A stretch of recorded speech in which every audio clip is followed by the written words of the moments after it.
గుడ్డి వారికి చూపును అని బైబిల్లో ఉంది కదా, మరి ఈయనకి కళ్ళద్దాలని తీసేసి బైబిల్ చదవమని చెప్పండి.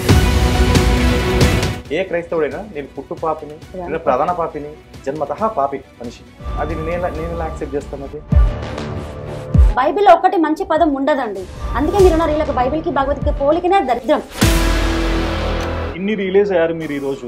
మీరు ఒకప్పుడు క్రిస్టియానిటీని 10 ఏళ్ళు నమ్మారు కదా, 10 ఏళ్ళు ఎందుకు నమ్మారు?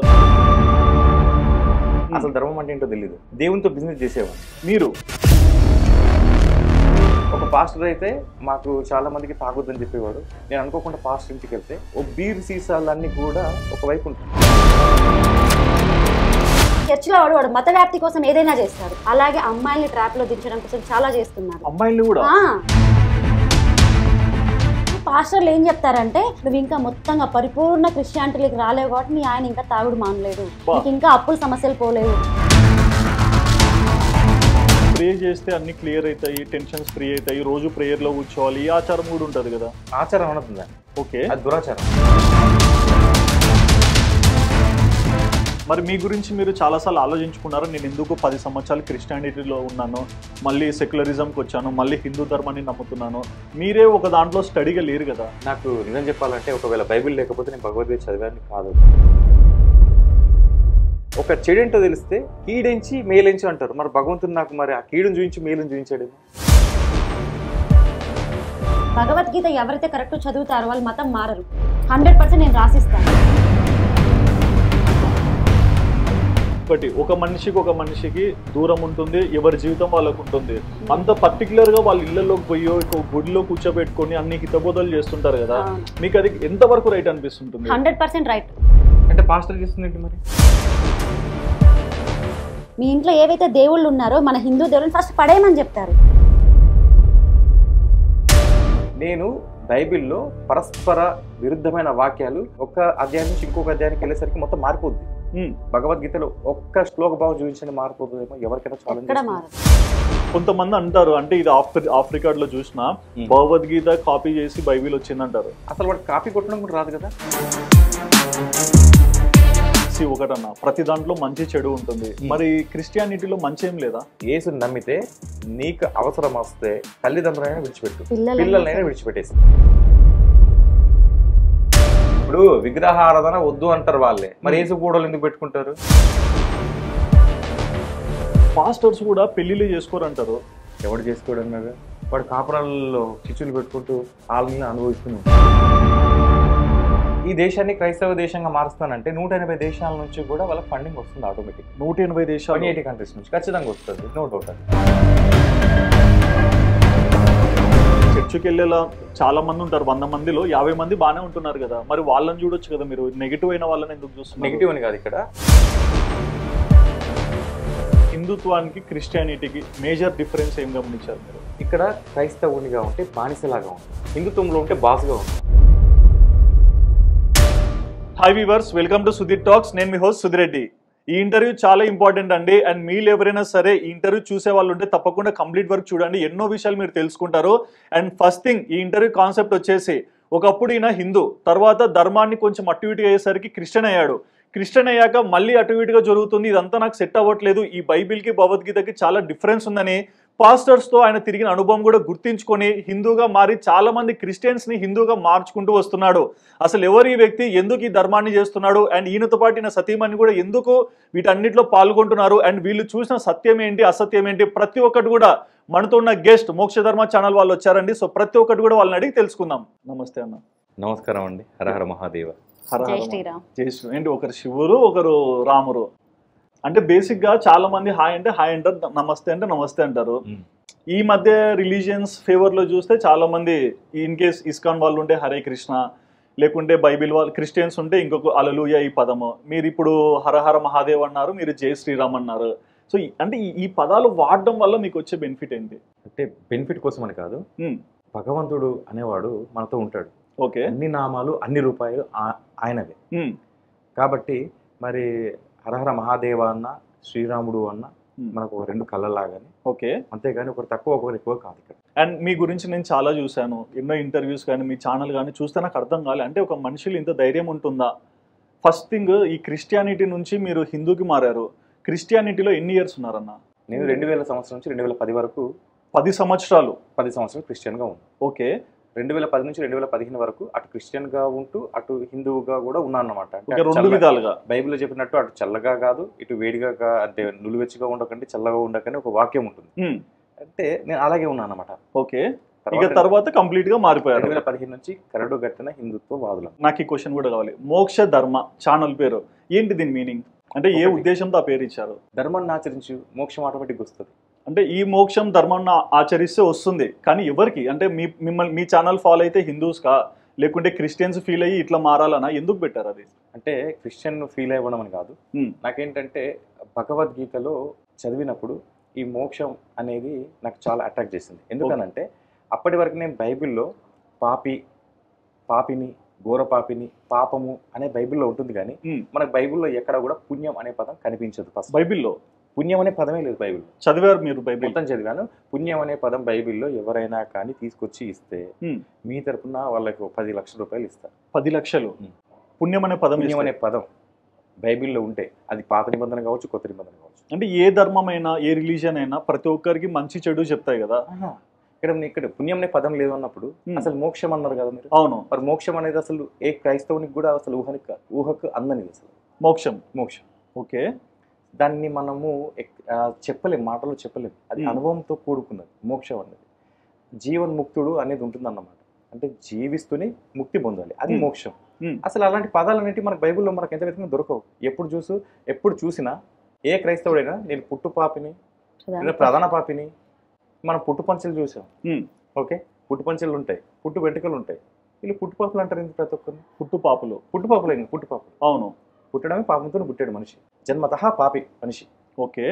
అది నేను ఎలా యాక్సెప్ట్ చేస్తాను అది? బట్ ఇన్ని రిలీజ్ అయ్యారు మీరు ఈ రోజు. మీరు ఒకప్పుడు క్రిస్టియానిటీని 10 ఏళ్ళు నమ్మారు కదా, 10 ఏళ్ళు ఎందుకు నమ్మారు? నాకు అసలు ధర్మం అంటే ఏంటో తెలియదు అప్పుడు. నేను క్రైస్తవంలోకి వచ్చేటప్పుడు అసలు ధర్మం అంటే ఏంటో తెలియదు. దేవునితో బిజినెస్ చేసేవాడిని. మీరు అంటే బిజినెస్ అని అంటే అందరు చేసేది చాలా మంది అదే. భగవంతుడా నేను నీకు కొబ్బరికాయ కొడతా, నాకు పాస్ మార్కులు ఇవ్వు. భగవంతుడా నీకు 108 కొబ్బరికాయలు కొడతాను, నేను 108 ప్రదక్షిణలు చేస్తాను, నాకు పలానా జాబ్ ఇవ్వు. సో ఇక్కడే ఆగిపోయారు అనమాట చాలా. సో క్రిస్టియన్లోకి వచ్చేసిన తర్వాత నీకు అది వస్తుంది, దాంతోపాటు బోనస్గా నీకు పరలోకం వస్తుంది. క్రిస్టియానిటీలో ఎట్లా వస్తుంది? యేసుని నమ్మాలి. అవును, నమ్మాలి. అంటే దీంట్లో కూడా చూస్తాము చాలా మంది హిందూ నుంచి క్రిస్టియన్కి మారుతారు. మీరు అలాగే మారింటారు కదా. నాకు ఒక క్రిస్టియన్ పాస్టర్ చెప్పడం వల్ల మేము మారాల్సి వచ్చింది. ఓకే. క్రైస్తవ పాస్టర్ చెప్పకపోతే మారేమని కాదు కదా. అంటే నేనని కాదు, చాలా మంది ఎవరైనా కానీ ఒక క్రైస్తవ పాస్టర్ చెప్తేనే మారుతున్నారు, కానీ వాళ్ళంతా వాళ్ళు వెళ్ళి ఆ క్రైస్తవ్యంలో నాకు పరలోకం ఉందని ఎవరు కూడా పోదు. అంటే ఇప్పుడు మనం చూస్తుంటామన్నా, అంటే ఇది మారడానికి వెనకాల కారణాలు ఏముంటాయి? కారణాలు ఆర్థిక సమస్యలు, ఆరోగ్య సమస్యలు, ఈ 2 కారణాలు. ఓకే. అండ్ మీరు ఈయనని ఎన్నో సంవత్సరాల నుంచి చూస్తున్నారు. ఈయన క్రిస్టియన్ నుంచి హిందూకి వచ్చారు.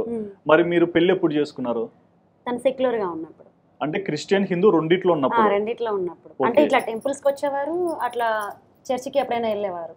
కానీ ఎక్కువగా మిమ్మల్ని చూస్తే చాలా గుళ్ళల్లో కూడా కూర్చొని చాలా మందికి బోధిస్తుంటారు, ఇది ధర్మం, ఇది ఇట్లా చేయాలి, హిందుత్వాన్ని నమ్మాలి అని. మరి 2 రిలీజియన్స్ ని నమ్ముతున్న ఈయనని మీరు ఎలా పెళ్లి చేసుకున్నారు? అప్పుడు మేము కూడా అన్ని సమానం అనుకునే వాళ్ళం కదా. ఇప్పుడు చాలా మంది ఎలా అయితే అనుకుంటారో పరమతాన్ని గౌరవించాలి, పరమత సహనం ఉండాలి అనేసి, అదే వేలో నేను కూడా ఉండేదాన్ని. ఆఫ్టర్ మ్యారేజ్ తర్వాత మా పాప పుట్టిన తర్వాత నేను కూడా చర్చికి వెళ్ళాను. మీరు కూడా? ఓకే. మరి 3-4 years ఉన్నాను అంతే. ఏం తెలుసుకున్నారు మీరు? ఏంటిది? చర్చికి వెళ్తున్నారు, ఇప్పుడేమో చర్చికే వెళ్ళొద్దని చెప్తున్నారు. ఎందుకు ఆ మాట వచ్చింది? చర్చికి వెళ్ళొద్దు అనా, ఎందుకు వెళ్ళారు అనా? అసలు చర్చిని నమ్మొద్దని చెప్తున్నారు. నమ్మొద్దు సరే, మీరు ఎందుకు వెళ్ళారు అని అడుగుతున్నారు నాకు. ఫస్ట్ మా ఇంట్లో వాళ్ళ పైన రెస్పెక్ట్ తోటి వెళ్ళారు. ఆయన మీద కాదు, మా అత్తగారి మీద. ఆయన అప్పుడు సెక్యులర్ కదా, నాకు వెళ్ళమని ఎప్పుడు చెప్పలేదు. కాకపోతే ఇంట్లో నేను పూజలు ఎక్కువ చేసేదాన్ని కదా, పూజలు చేయకు అని చెప్పారు. ఎందుకంటే ఇంట్లో విగ్రహారాధన చేయొద్దు అంటారు కదా. చేయొద్దు అంటే సరే, ఎందుకంటే భర్త మాట గౌరవం ఇవ్వాలి కదా, సరే అని చెప్పాను. ఈయన చర్చికి వెళ్తే ఫస్ట్ ఏమనేటోళ్ళు కాదు, కొంచెం 16-17 కొంచెం తిట్టేవడం స్టార్ట్ చేసేవాడు. చర్చికి వెళ్ళకు అంటే ఈయన డ్యూటీకి వెళ్ళినప్పుడు మా అత్తగారు తీసుకెళ్లేవాళ్ళు, మిమ్మల్ని తీసుకెళ్లేవాళ్ళు. అంటే ఇక్కడ మీ మదర్ ఇంకా క్రిస్టియన్ ఈ రోజుకి? క్రిస్టియన్. అంటే ఇక్కడ ఒకటి అర్థం కావట్లా, ఇంట్లో అమ్మ క్రిస్టియన్ ఉండి మీరు హిందువులో ఉన్నారు, మీ ధర్మాన్ని మీరు నమ్ముతున్నారు, బయట ఉన్న వాళ్ళని మారమని చెప్తున్నారు కదా. కొంతమంది అనొచ్చు కదా, ఇంట్లో ఉన్న మీ అమ్మనే క్రిస్టియానిటీ నమ్ముతున్నారు, మీరు ఎందుకు ఇట్లా చేస్తున్నారని. మీకు తెలియని విషయం ఏంటంటే, నేను భవిష్యత్తులో దేశాలను వెళ్తా అని చెప్పి మా అమ్మ అంటుంది. మా అమ్మ నాకు చెప్పే మాట ఏంటంటే, నిన్ను యేసు ప్రభువు ఎంతో గొప్పగా వాడుకోవడానికే నిన్ను ఇప్పుడు హిందువుగా మార్చాడు అంటుంది. అదేంటి? అవును. ఇప్పుడు మా అమ్మే కాదు, చాలా మంది నాతో ట్రావెల్ చేసిన పాస్టర్లు కానీ లేదంటే క్రైస్తవ విశ్వాసులు కానీ, నిన్ను దేవుడు ప్రపంచ దేశాలన్నిటికీ కూడా నిన్ను ఒక మాదిరిగా చూపించడానికి నేను హిందుత్వంలోకి నడిపిస్తున్నాడు అని అంటారు. దీనికి సమాధానం మీరేం చెప్తారు? క్రిస్టియన్స్ ఏం చెప్తారు? ఇదే వాళ్ళ సమాధానం ఇదే. నాకైతే ఇట్లాంటి ఆరోపణ ఎప్పుడు రాలేదు. అంటే మొక్కుతుంటే మొక్కుకో అని చెప్తారు. ఎక్కడికైనా ఫ్రెండ్స్తో వెళ్తున్నా వేరే వాళ్ళైనా సరే వెళ్ళు, తిరుగు, హ్యాపీగా ఉండండి, దీని గురించి ఏమో ఆలోచించకండి అని చెప్తారు. కానీ నువ్వు దేశాన్ని వెళ్తావు అనేది ఎవరు చెప్పాలా? అంటే దేశాన్ని వెళ్ళడం అంటే నేను నా ద్వారా యేసు ప్రభువుని అనేకులు చూస్తారన్నమాట. ఓకే, ప్రకటిస్తాం. నా ద్వారా ఇతను ఒక హిందువుగా ఉండి కూడా ఎంతో మందిని, ఒక పౌలు యేసుని నమ్మిన వాళ్ళని చాలా మందిని ఇబ్బంది పెట్టి వాళ్ళని ఒక రాజుకు అప్పగించి లేదంటే ఉరికమ్మానికి కూడా ఎక్కించిన ఒక పౌలు, అదే పౌలుగా నువ్వు కూడా మారబోతున్నావు. ఇప్పటికి కూడా చాలా మంది కామెంట్లు పెడతారు, అవును నువ్వు మరో పౌలు కాబోతున్నావు అని. క్రిస్టియన్స్ పెడతారు మా దాంట్లోకి వచ్చి, క్రిస్టియన్సే పెడతారు. మా అమ్మని విడిచిపెట్టేసేయండి. ఎవరైతే యూట్యూబ్ లోనో ఫేస్బుక్ లోనో కామెంట్ పెట్టేవాళ్ళు చాలా మంది, మహేష్ అని ఒక అతను క్రిస్టియన్ అంటాడు, నేను చూస్తా ఉంటే నేను పౌలే గుర్తొస్తున్నాడు. ఏదో ఒక రోజు యేసు ప్రభువు నిన్ను మన వైపు తిరిగి ప్రపంచ దేశాలన్నీ కూడా ఎక్కువ మందిని ఇంకా యేసు ప్రభువుని ఇంకా ప్రగాఢంగా నమ్మే విధంగా నేను చేయబోతున్నాడు. ప్రశ్న ఎందుకు అసలు? ఆయనకి మా అమ్మకి ఏమైనా సంబంధం ఉందా? లేదు. ఒకటే సంబంధం, క్రిస్టియానిటీ అంటే ఒక క్రైస్తవ్య వ్యాప్తి. అవును, వాళ్ళు వైరస్, నేను యాంటీవైరస్, సింపుల్. ఓకే, వాళ్ళు వైరస్, నేను యాంటీవైరస్. ఎందుకు అంత వైరస్ అన్నారు? అంటే క్రిస్టియానిటీని బిలీవ్ చేయకూడదు అనడానికి ప్రధాన కారణం ఏంటి? ఒకటండి, దేశం అంటే మట్టి కాదో, ఈ దేశం అంటే మనుషులోయ్. అవును, ఈ దేశంలో ఈ మనుషుల్ని ఒకవేళ ఈ క్రైస్తవ్యం అనే వైరస్ ఎక్కించి వీళ్ళని క్రైస్తవులుగా మార్చితే రేపు వాళ్ళు రాజ్యాంగం కావాలంటారా, మోషే ధర్మశాస్త్రం కావాలంటారా? రాజ్యాంగం వాళ్ళకి అనుకూలంగా ఉన్నది అనే కావాలంటారు. రాజ్యాంగం ఎందుకు కావాలంటారు? అంటే ధర్మశాస్త్రం కావాలంటారు. ఎందుకు అట్లా చెప్తారు? ఇప్పుడు క్రైస్తవ దేశాలు ఉన్నాయి, ఓకే, ఆ క్రైస్తవ దేశాల్లో ఎవరైనా కానీ ఒక క్రైస్తవుడిగా అని అనుకుంటేనే వాళ్ళు యాక్సెప్ట్ చేస్తారు చాలా క్రైస్తవ దేశాలు, అవునా?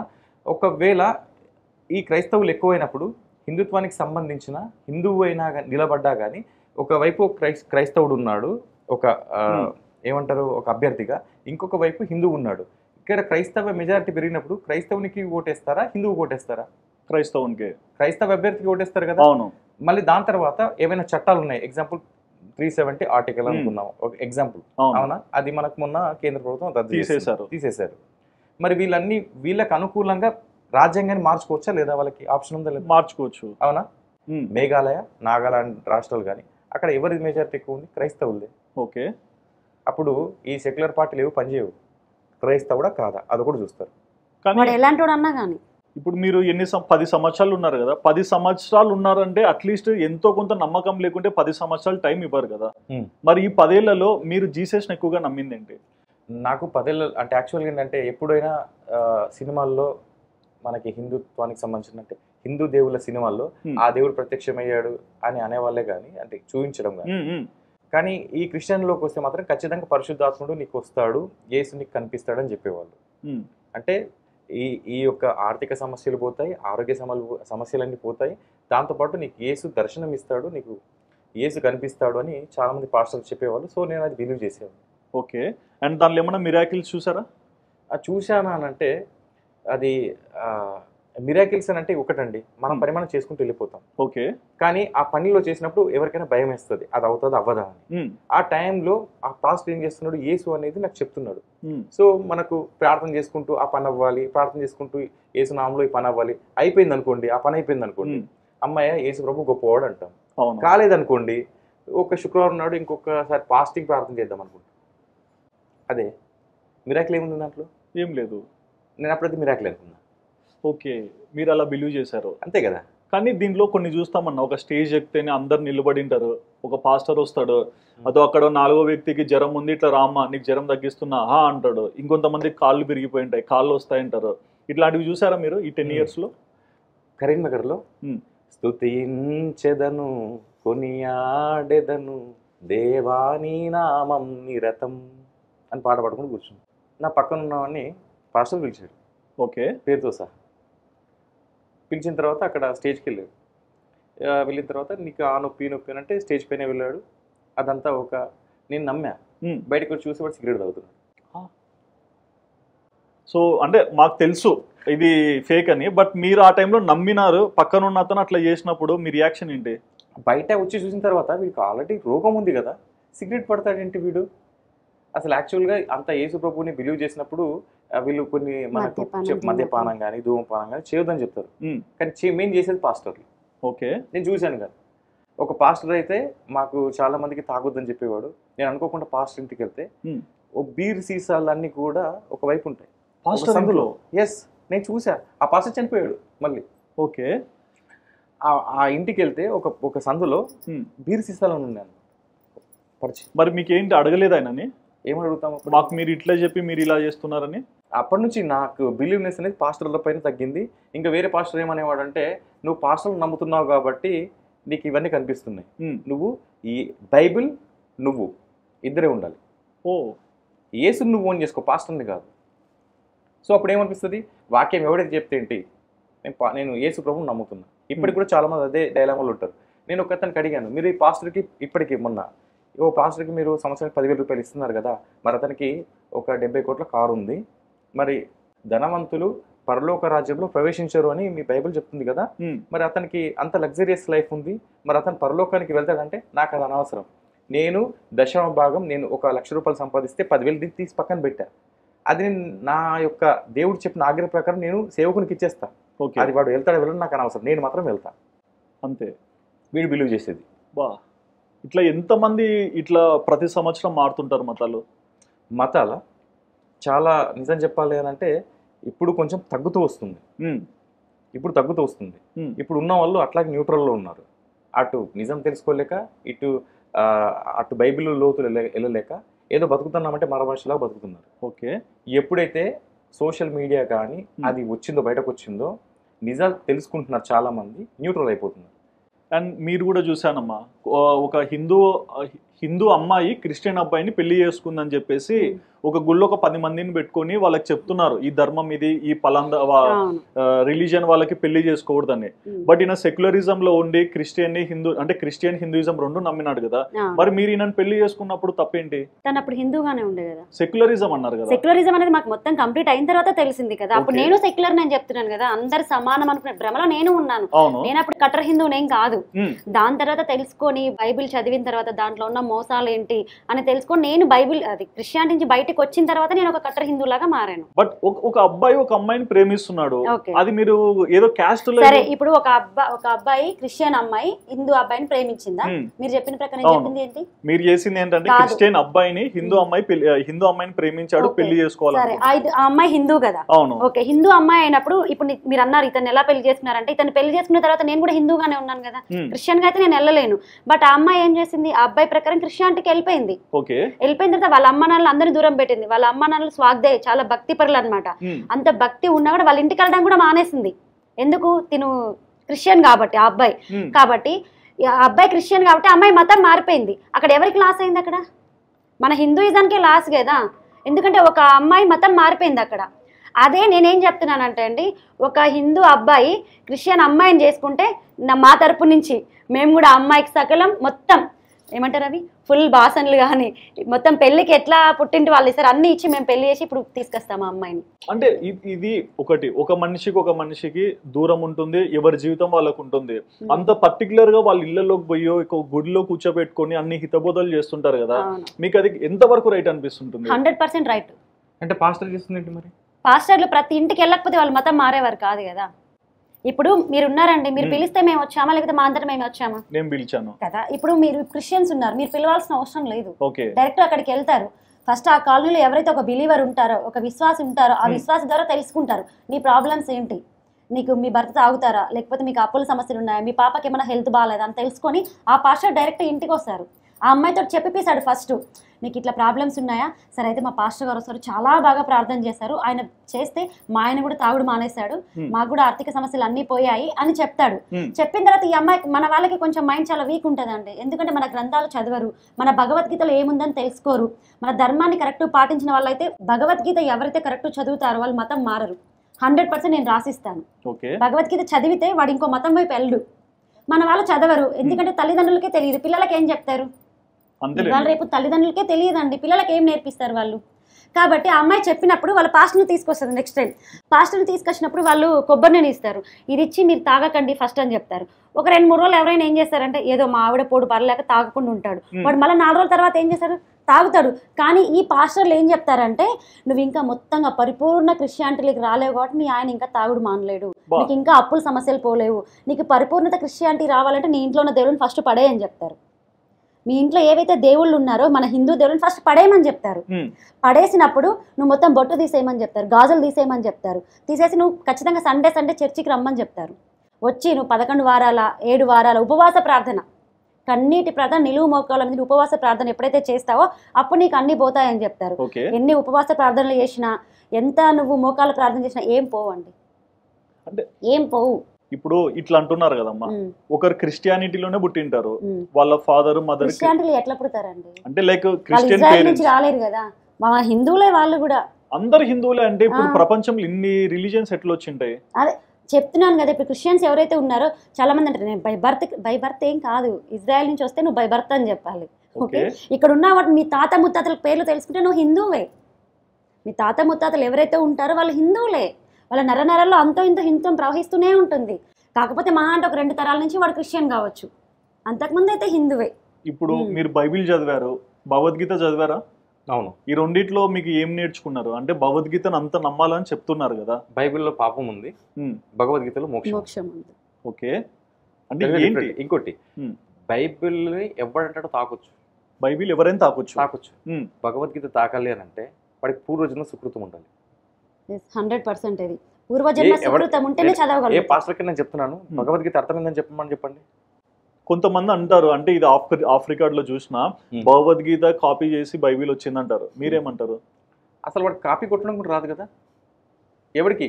క్రిస్టియన్స్ అసలు కాపీ కొట్టడం కూడా రాదు వాళ్ళకి. నేను బైబిల్లో పరస్పర విరుద్ధమైన వాక్యాలు ఒక లూకా సువార్తకి, మత్తయి సువార్తకి, లేదంటే యోహాను సువార్తకి ఇలానే చూపించగలుగుతాం. మార్క్ సువార్తకి ఒక అధ్యాయం నుంచి ఇంకొక అధ్యాయానికి వెళ్ళేసరికి మొత్తం మారిపోద్ది. భగవద్గీతలో ఒక్క శ్లోక భావం చూపించండి మారిపోతుందేమో, ఎవరికైనా ఛాలెంజ్. భగవద్గీతలో ఎక్కడ కూడా ఒక పరస్పర విరుద్ధమైన వాక్యం మనకు కనిపించదు, ఒక శ్లోక భావం కనిపించదు, టోటల్ క్లియర్గా ఉంటుంది. ఒక తేనీటి లాగా అంటారు కదా, సారీ, ఒక ఏమది క్లియర్ కట్ ఓకే నీళ్ళు ఉంటాయి కదా, క్రిస్టల్ క్లియర్ వాటర్ అలా అన్నమాట. ఓకే, ఇప్పుడు ఇప్పుడు మీరు ఉన్నారన్న, మీరు ఇప్పుడు నేను మీ వీడియోస్ చూస్తున్నప్పుడు ఎక్కువగా శివుడిని నమ్ముతున్నారని అనిపిస్తుంది. మీరు ఎలా శివుడిని నమ్ముతున్నారని మీరు ఎలా చెప్తారు? మీరే పెడుతున్నారు కదా, నేను శివుడిని ఎక్కువ నమ్ముతున్నాను, నేను శివుని భక్తుని అని. నేను ఎక్కడ మీ వీడియోస్ లో కనిపించట్లేదా? జై శ్రీకృష్ణ కూడా అంటారు, జై శ్రీకృష్ణ అంటారు, జై శ్రీరామ్ అంటారు. నేను కొన్ని వీడియోస్ లో ఒకలా అంటారు. ఒకటే దేవుణ్ణి మీరు పిక్ చేయొచ్చు కదా, ఇంతమందిని చూపించే బదులు అంటున్నా. ఎవరిని? అవునా, ఓకే. ఇప్పుడు మనం పెళ్ళికి వెళ్తాం, పెళ్ళికి వెళ్తే అందరిని నాన్న పిలుస్తామా? లేదు. మరి అక్కడ పిన్ని ఉంటుంది, బాబాయ్ ఉంటుంది, అత్తమ్మ ఉంటుంది, అత్తయ్య, ఇంకా మా తాత ఉంటాడు, అమ్మమ్మలు ఉంటారు, బావలు ఉంటారు, అన్నలు ఉంటారు, చెల్లెలు ఉంటారు. మరి ఒక్కరిని మనం చూపిస్తామా? లేదు. ఎవరితో బాండింగ్ అలాగ ఉంటుంది. అందరినీ వలకరిస్తారు. నేను శివుణ్ణి నమ్మినప్పుడు శివుణ్ణి, కృష్ణుని నమ్మినప్పుడు కృష్ణుని. ఓకే, అది నాకొక్కరికి కాదు, అందరికీ వర్తిస్తుంది. సరే, ఇప్పుడు శివుణ్ణి నమ్ముతారా? నమ్మడం కాదు, అట్లీస్ట్ మీకు రెస్పెక్ట్ ఉందా? రెస్పెక్ట్ కూడా కాదు. ఎలా అంటారు రెస్పెక్ట్, నమ్మకం? లైక్ అట్లీస్ట్ అంటే ఎంత పర్సెంట్ మీరు శివుడి మీద ఆరాధన? పర్సెంటేజ్ అంటే ఇప్పుడు 100% లెవెల్ సినిమా లాగా అదేదో ఇప్పుడు కొంతమంది ఒకటండి, కులమానం అంటూ భక్తికి ఉండదు, అది అనుభవించేది. ఓకే, అంతేగాని షో చేసుకునేది కాదు. ఇప్పుడు మీరు బాగా నమ్మే దేవుడు ఎవరైతే? కృష్ణుడు, శివుడు, అన్నిట్లో కూడా పరమాత్మ తత్వమే ఉండేది. అమ్మవారైన సరే, అమ్మవారు, కృష్ణుడు, శివుడు అనుకో, ఒకరు తక్కువ ఒకరు ఎక్కువ అని మనము అసలు మనిషి ఎవరు నేను కంపేర్ చేయట్లా. నేను అడిగేది ఏంటంటే, ఇప్పుడు శివుడిలో మీరు చూసింది ఏంటి, కృష్ణుడిలో చూసి మీరు నేర్చుకుంది ఏంటి, అమ్మవారిని చూసి మీరు నేర్చుకున్న పరమాత్మ తత్వం, ముగ్గురులో అంతే. అంటే అంతా ఆత్మని, పరమాత్మని, ఆయనకు విడిగా ఏది లేదు. ఓకే, ఫోటోతో సహా విశ్వము విశ్వాంతరాలు కూడా అంతా భగవంతుడు. ఇవన్నీ మీరు ఎలా తెలుసుకున్నారు? అంటే మీరు తత్వం, గురువుల సజ్జన సాంగత్యం, అంతర్వాహిని అంటారు కానీ బాహ్యవాహిని అన్నారు. అంతర్వాహినిగానే వస్తుంది అది. అది రావాలంటే గురు సాంగత్యము, సజ్జన సాంగత్యము అనేది అది పూర్వజన్మ సుకృతం ఉంటేనే వస్తుంది, కానీ ఈ పాపలకు మాత్రం రాదు. మీరు ఎక్కువ గుళ్ళోకి వెళ్తుంటారు కదమ్మా, చర్చ్ కూడా ఒకప్పుడు చూసింటారు. ఒక పాస్టర్కి ఒక పూజలు చేసే అంటే ఆచార్యుడికి ఉన్న డిఫరెన్స్ ఏంటి? పాస్టర్కి పూజారికి సంబంధం ఏంటి? ఓకే, మనం అంటే ఇద్దరిలో చూసిన డిఫరెన్స్ ఏంటి? ఓకే, నా అనుభవంలో నేను జరిగింది చెప్తానండి. నేను చర్చికి వెళ్ళాను. చర్చికి వెళ్తే ఫస్ట్ మనకేం చేస్తారంటే కూర్చోబెడతారు. అక్కడ మీకు ఒక మంచి కనిపించేది. నేను చెప్పి నా అనుభవం మంచి కనిపించేది. వావి వరుసలు ఉండవు ఫస్ట్. ఓకే, పూజారిని ఏమంటారు అయ్యగారు. ఓకే, మనం కూడా పంతులు గారు అయ్యగారు అని పిలుస్తూ ఉంటాం. కానీ మీకు ఒక గుడికి వెళ్ళినప్పుడు చాలా ప్రశాంతత అనిపిస్తుంది. ఫస్ట్ మెయిన్ గుడికి ఫస్ట్ చర్చికి తేడా చెప్తాను, తర్వాత పంతులకి. గుడికి వెళ్ళినప్పుడు ఒక ప్రశాంతత వెళ్తాం. మనం గుడికి ఎలా వెళ్తాం? బాగా రెడీ అయిపోయి ఫస్ట్ తల స్నానం చేసి మంచి బట్టలు కట్టుకొని కుంకుమ పెట్టుకొని గాజులు వేసుకొని వెళ్తాం. కానీ నువ్వు చర్చికి ఎలా వెళ్తావు? స్నానం చేయాల్సిన అవసరం లేదు. మంచి చికెన్ మెక్కేసి పొద్దున్న లేవగానే మొహం కడుక్కోకుండా కూడా తినేటోళ్ళు ఉన్నారు. కడుక్కొని నువ్వు ఎలాగైనా వెళ్ళొచ్చు చర్చికి. ఏ బట్టలన్నా వేసుకొని నువ్వు మురికి బట్టలతో వెళ్ళినా చర్చికి వెళ్ళొచ్చు, ఎందుకంటే అది మురికి కాబట్టి. ఓకే, కానీ మనం గుడిని ఒక పవిత్ర స్థలంగా భావిస్తాం. అక్కడికి వెళ్ళినప్పుడు నీలో ఆటోమేటిక్గా పాజిటివ్ వైబ్రేషన్స్ వచ్చేస్తాయి. కాబట్టి చాలా ప్రశాంతత అనిపిస్తుంది. చర్చిలో వాడు మత వ్యాప్తి కోసం ఏదైనా చేస్తాడు. వాళ్ళ మతాన్ని వ్యాప్తి చెందడం కోసము, అలాగే అమ్మాయిల్ని ట్రాప్లో దించడం కోసం చాలా చేస్తున్నాడు. అమ్మాయిలు కూడా చాలా మంది పాస్టర్స్ మీరు చూసే ఉంటారు, రీసెంట్ గా కూడా అమ్మాయిలు కూడా వాడుకునే వాళ్ళు ఉన్నారు చాలా మంది.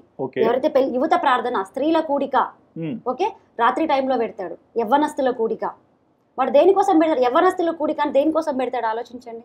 స్త్రీల కూడికని సపరేట్ పెడతాడు. అప్పుడు మన వాళ్ళు క్యాచ్ చేయాలి, అసలు వీడు సపరేట్ కూడికలు ఎందుకు పెడుతున్నాడు? స్త్రీలకి పురుషులకి ఇప్పుడు మన గుడిలో ఎక్కడైనా సపరేట్ స్త్రీల కూడిక అని పెడతారా అండి? స్త్రీలు మగవాళ్ళు అందరం కలిసే గుడికి వెళ్తాం. ఓకే, కానీ అక్కడ మళ్ళీ అర్ధరాత్రి ప్రార్థనలు కూడా ఉంటాయండి. నైట్ మొత్తం ప్రార్థనలు ఉంటాయి. అలాంటి ప్రార్థనలకి ఒక ఆడపిల్లని మనం పంపిస్తున్నామంటే అది మనకు సేఫ్టీనా? పంపించే తల్లిదండ్రుల కన్నా బుద్ధి ఉండాలి. ఎందుకంటే వాడు పాస్టర్కి ఎటు బుద్ధి లేదు. ఎందుకంటే వాళ్ళ బైబిల్లో ఒకటి మంచి పదం ఉండదండి. అందుకే మీరు అన్నారు వీళ్ళకి బైబిల్కి భగవద్గీత పోలికనే దరిద్రం. పోలిక కూడా పోల్చదు, ఒక పుస్తకం మనది, ఒక గ్రంథం, ఆధ్యాత్మిక గ్రంథం మనది. దానికి పోలిక పోల్చడానికి ఎవరికి లేదు, హక్కు లేదు. అదొక పుస్తకం లాగానే మనం చూస్తాం ఏది బైబిల్ని. అందులో ఒకటి మంచి ఎక్కడా కనిపించదు మీకు. ఓకే, బైబిల్లో ఎప్పుడు చూడు అన్ని అసభ్యకరమైన మాటలే ఉంటాయి. అది పరిశుద్ధ గ్రంథం కాదు, అపరిశుద్ధ గ్రంథం. వాళ్ళు పెట్టుకున్న పేరు పరిశుద్ధ గ్రంథం, కానీ అది అక్కడ ఉన్నది అపరిశుద్ధ గ్రంథం. కానీ ఒక ప్లస్ ఏంటంటే ఒక చర్చికి గుడికి, చర్చిలో మైనస్ ఏంటంటే మనం చర్చికి వెళ్ళి, ఇప్పుడు ఎగ్జాంపుల్ నేను పెంటకోస్ట్ చర్చికి వెళ్ళాను ముందు, పెంటకోస్ట్ చర్చ్. దాని తర్వాత అది మానేసి నేను బాప్టిస్ట్ లేదంటే మన క్రీస్తు సంఘంకి వెళ్తే ఇన్ని రోజులు నీ టైం వేస్ట్ చేసుకున్నావు. అది ఎత్తబడే సంఘం కానే కాదు. వాడు ఒక లంగా, వాడు ఒక లఫంగా, వాడు ఒక పచ్చ తాగిపోతూ వాడి దగ్గరికి నువ్వు వెళ్తే నిన్ను పరలోకంకి ఎట్లా వెళ్తావు? నువ్వు వెళ్ళావు కాబట్టి నువ్వు మా సంఘంలో ఉంటేనే నువ్వు ఎత్తబడతావు అని. నేను ఆల్రెడీ అక్కడ పెంటకోస్ట్ సంఘంలో బాప్తిజం తీసుకున్నాను. తండ్రి కుమార పరిశుద్ధాత్మ నామంలో 3 సార్లు నన్ను ముంచారు. మళ్ళీ ఇతను ఏం చేశానంటే అది పద్ధతి కరెక్ట్ కాదని చెప్పేసి కాకినాడకి తీసుకెళ్లి అక్కడ తొట్టెలో యేసు నామంలో ఇంకొకసారి వాటర్లో అప్పుడు అక్కడ అమెరికా నుంచి కూడా వచ్చారు మా ఫోటో తీసుకోవడానికి. ఇక్కడ చూడండి, ఇక్కడ ఒక పాస్టర్కి ఇంకో పాస్టర్కి అసలు పడదు, ఎందుకంటే అది వ్యాపారం. అదే పూజారి దగ్గరికి వెళ్తే నేను ఇవాళ రాముడి టెంపుల్కి వెళ్తాను, మళ్ళీ రేపు పొద్దున సోమవారం శివుడి టెంపుల్కి వెళ్తాను. శివుడి టెంపుల్కి ఎందుకు వెళ్ళావని నీకు రాముడి టెంపుల్ పూజారి మనకు అడగడు. కృష్ణ టెంపుల్కి వెళ్తున్నావు అని చెప్పేసి నువ్వు రాముడి టెంపుల్ పూజారి మనకు అడగడు. అక్కడ మనకు ఎవరు ప్రధానం? దేవుడు ప్రధానం. ఇక్కడ వీళ్ళకి క్రిస్టియన్స్ కి పాస్టర్ ప్రధానం, చర్చ్ కాదు. ఓకే, బట్ అంటే ఒకటన్నా ప్రతి దాంట్లో మంచి చెడు ఉంటుంది. మరి క్రిస్టియానిటీలో మంచి ఏం లేదా? మంచి ఏముందో చెప్పండి, మీరే చెప్పండి. అంటే ఇప్పుడు అందరూ చర్చికి వెళ్తారు, మొక్కుంటారు, వస్తుంటారు, చాలా బాగా. చర్చికి మంచి అంటున్నారు కదా, తల్లిదండ్రులకి కాళ్ళు మొక్కడం తప్ప గొప్ప? మంచిదే. ఒక క్రిస్టియన్ని నా ముందు తల్లిదండ్రులు కాళ్ళు మొక్కించండి, మొక్కించండి, నా ముందు మొక్కించండి. ఒక పెంతకోస్తు కానీ, ఒక ఇప్పుడు నేను చెప్పిన క్రీస్తు సంఘం కానీ, వాళ్ళని ఎవరైనా కానీ నేను వాళ్ళకి దండం పెడతా. ఎందుకు మొక్కరు? నాకు ఇంతవరకు మనము మాతృదేవో భవ అంటాం. అవును, లేదు, వాళ్ళకు యేసుని నమ్మితే నీకు అవసరం వస్తే తల్లిదండ్రులైనా విడిచిపెట్టు, పిల్లలైనా విడిచిపెట్టేసి పాస్టర్తో పాటే ఉండు, పాస్టర్ చెప్పింది విను, అంతే. బైబిల్లోనే ఉంది వాక్యం అది. ఓకే, తల్లి యేసు కన్నా ఎక్కువ పిల్లల పైన భర్తకైనా ఎక్కువ ప్రేమ చూపించరాదు. ఓన్లీ ఎవరి మీద చూపించాలి? యేసు మీదనే చూపించాలి. ఇప్పుడు కొంతమంది చర్చికి వెళ్ళే వాళ్ళు బయట సంతోషంగా బ్రతుకుతుంటారు, వాళ్ళ లైఫ్ బాగానే ఉంటుంది కదా, మరి వాళ్ళకి ఎందుకు నెగిటివ్ కాదు? ఎవరికి అంటే చర్చికి వెళ్ళేలా చాలా మంది ఉంటారు, 100 మందిలో 50 మంది బాగానే ఉంటున్నారు కదా, మరి వాళ్ళని చూడొచ్చు కదా మీరు. నెగిటివ్ అయిన వాళ్ళని ఎందుకు చూస్తున్నారు? నెగిటివ్ అని కాదు, ఇక్కడ అది వాళ్ళ పూర్వజన్మలో ఎంతో కొంత పుణ్యఫలం ఉంటుంది కదా, అందుకే వాళ్ళకు మనకు బాగున్నట్టు కనిపిస్తారు. బట్ లోపల మాత్రం పొట్ట విప్పి చూడ పురుగులుండు అని అసలు సంబంధ బాంధవ్యాలే దూరంగా ఉంటాయి. మరి మీ గురించి మీరు చాలాసార్లు ఆలోచించుకున్నారు, నేను ఎందుకు 10 సంవత్సరాలు క్రిస్టియానిటీలో ఉన్నాను, మళ్ళీ సెక్యులరిజంకి వచ్చాను, మళ్ళీ హిందూ ధర్మాన్ని నమ్ముతున్నాను, మీరే ఒక దాంట్లో స్టడీగా లేరు కదా? నాకు నిజం చెప్పాలంటే ఒకవేళ బైబిల్ లేకపోతే నేను భగవద్గీత చదివాను కాదు.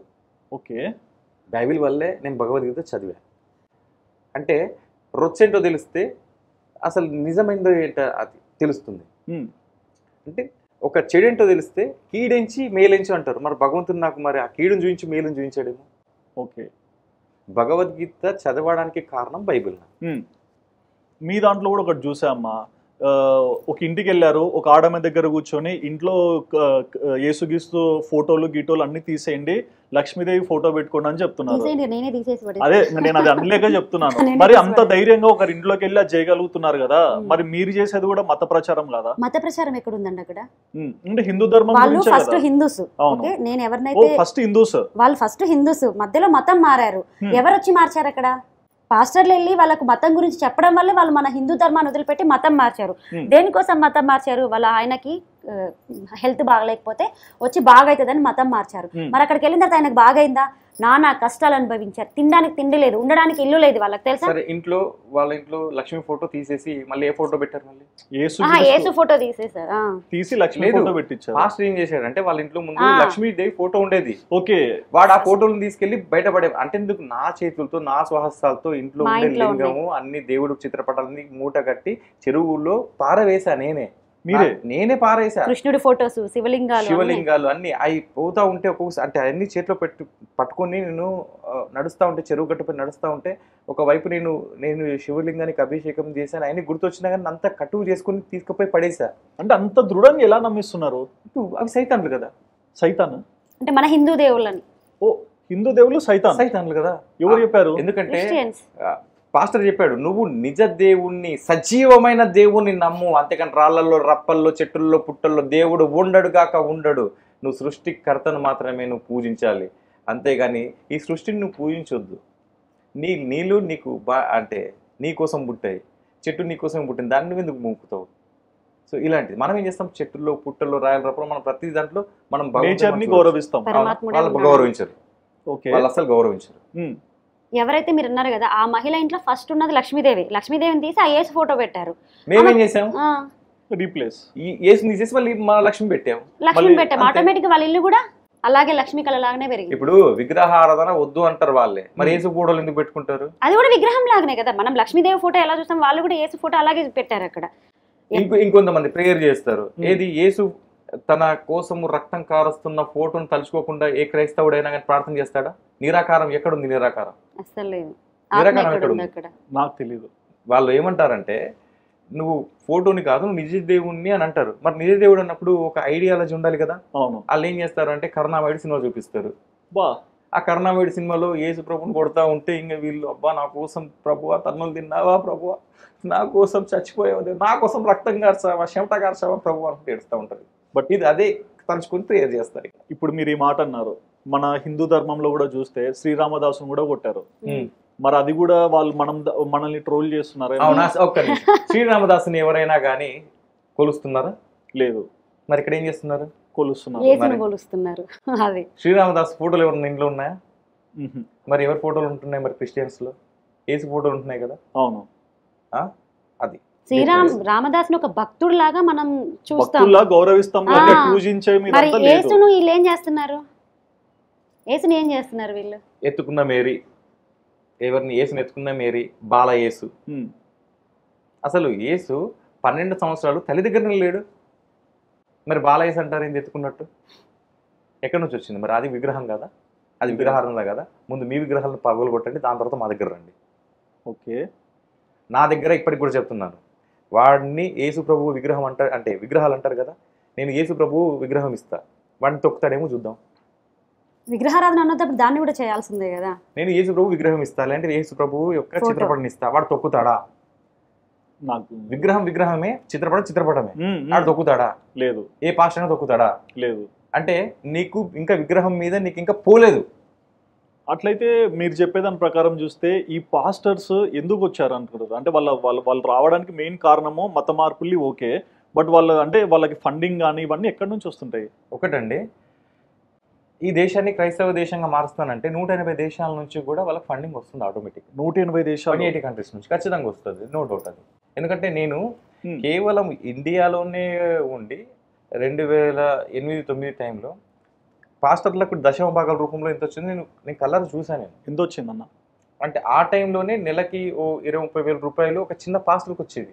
చిన్న పాస్టర్, చిన్న గుడిసెలా ఉండే పాస్టర్. 2000 సంవత్సరం నుంచి 2008 కానీ 6 కానీ ఆ టైంలోనే ఆ 20-30 వేల రూపాయలు వచ్చేది. ఇప్పుడు లక్షల్లో ఉంటుంది, ఖచ్చితంగా లక్షల్లో ఉంటుంది ఇప్పుడు వాళ్ళకి. అండ్ ఎక్కువగా సినిమాలలో కూడా చూపిస్తుంటారు, కొన్ని స్లమ్ ఏరియాస్ కానీ ఫిషర్మెన్ ఏరియాస్ అటు సైడ్ వెళ్తే మాక్సిమం అక్కడ ఉన్న వాళ్ళందరూ క్రిస్టియానిటీలోనే కనిపిస్తారు. సో వాళ్ళని కూడా పాస్టర్స్ దగ్గరికి వెళ్ళి కలుస్తారు. Good catch. మీరేమన్నా ఫిషర్ మ్యాన్స్ అన్నారు కదా. అవును. యేసు ప్రభు ఏం చేశాడంటే, అంటే యేసు ప్రభు అన్నది యేసు ముందుగా వెళ్ళింది పేతురు దగ్గరికి వెళ్తాడు అనమాట. వెళ్ళి అక్కడ ఎవరి ఫిషర్ మ్యాన్స్ ని పడతాడు. వాళ్ళకు ఒక మాట చెప్తాడు, మిమ్మల్ని చేపలని పట్టే జాలరిగా కాదు మనుషుల్ని పట్టే జాలరిగా మిమ్మల్ని తయారు చేస్తాను అని చెప్పి బైబిల్లో వాక్యం ఉంది. కాబట్టి వాళ్ళు ఏం చాలా మందికి ఈ వాక్యం చెప్పి వాళ్ళని మతం మారుస్తూ ఉంటారు. మిమ్మల్ని మనుషుల్ని బట్టి జాలరిగా తయారు చేయబోతున్న భగవద్ దేవుడు యేసు ప్రభువు అని చెప్పి వాళ్ళకి అదే విధంగా చాలా మందిని చేస్తూ ఉంటారు. అండ్ హిందుత్వానికి క్రిస్టియానిటీకి మేజర్ డిఫరెన్స్ ఏం గమనించారు మీరు? ఇక్కడ క్రైస్తవునిగా ఉంటే బానిసలాగా ఉంటాం, ఇక్కడ దాసు. క్రైస్తవ్యంలో దాసు, హిందుత్వంలో ఉంటే బాసుగా ఉంటాం. Okay, difference. అండ్ అంటే ఇప్పుడు ఈ క్రిస్టియానిటీ పక్కన పెట్టిన హిందూ ధర్మంలో కూడా దొంగ బాబాలు ఉన్నారు, దొంగ అయ్యగారులు, పూజారులు చాలా మంది కనిపిస్తుంటారు కదా. అంటే నిజాయితీగా పనిచేసే వాళ్ళు ఉన్నారు, నిజాయితీగా కనిపిస్తున్నట్టు నటించే వాళ్ళు కూడా ఉన్నారు.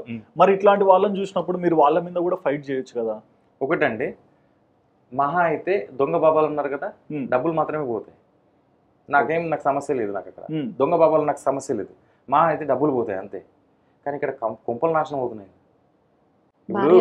ఒకటి ఎగ్జాంపుల్, మీరు అన్నట్టు ఒక దొంగ బాబాను ఒక ఫ్యామిలీ నమ్మింది, కానీ ఆ ఫ్యామిలీ దీపావళి చేసుకుంటది, అదే ఫ్యామిలీ రామనవమి చేసుకుంటది, అదే ఫ్యామిలీ మళ్ళీ ఉగాది చేసుకుంటది, అవునా? అదే ఒక ఫ్యామిలీ హిందూ ఫ్యామిలీ కనుక క్రైస్తవ్యంలోకి వెళ్తే అలా ఏ పండుగలు చేసుకోరు. ఎవరైనా కానీ ముత్తైదువులకు మేము పెట్టుకుంటున్నామంటే వాళ్ళు రారు.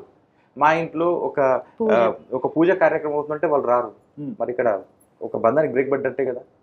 దొంగ బాబాల నీకు డబ్బులే పోతున్నాయి, ఇక్కడ మొత్తం కుటుంబం పోతుంది కదా. ధూమపానం, మద్యపానం ఆరోగ్యానికి హానికరం, యేసుని నమ్ముకోవడం కూడా జీవితానికి హానికరం. బా, కొత్త క్యాప్షన్.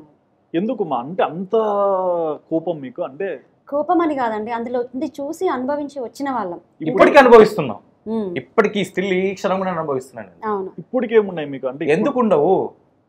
ఇప్పుడు నా ఫ్రెండ్ ఉన్నాడు ఒక అతను, నేను అతను ఇద్దరం ఒకేసారి హిందువులుగా ఉన్నాము. ఒకప్పుడు గణపతి దగ్గరికి మేము వెళ్ళి మంచి డెకరేషన్ కానీ పూజ కానీ చేసుకునే వాళ్ళము. ఇప్పుడు ఇంకా క్రైస్తవుడిగానే ఉన్నాడు వాడు.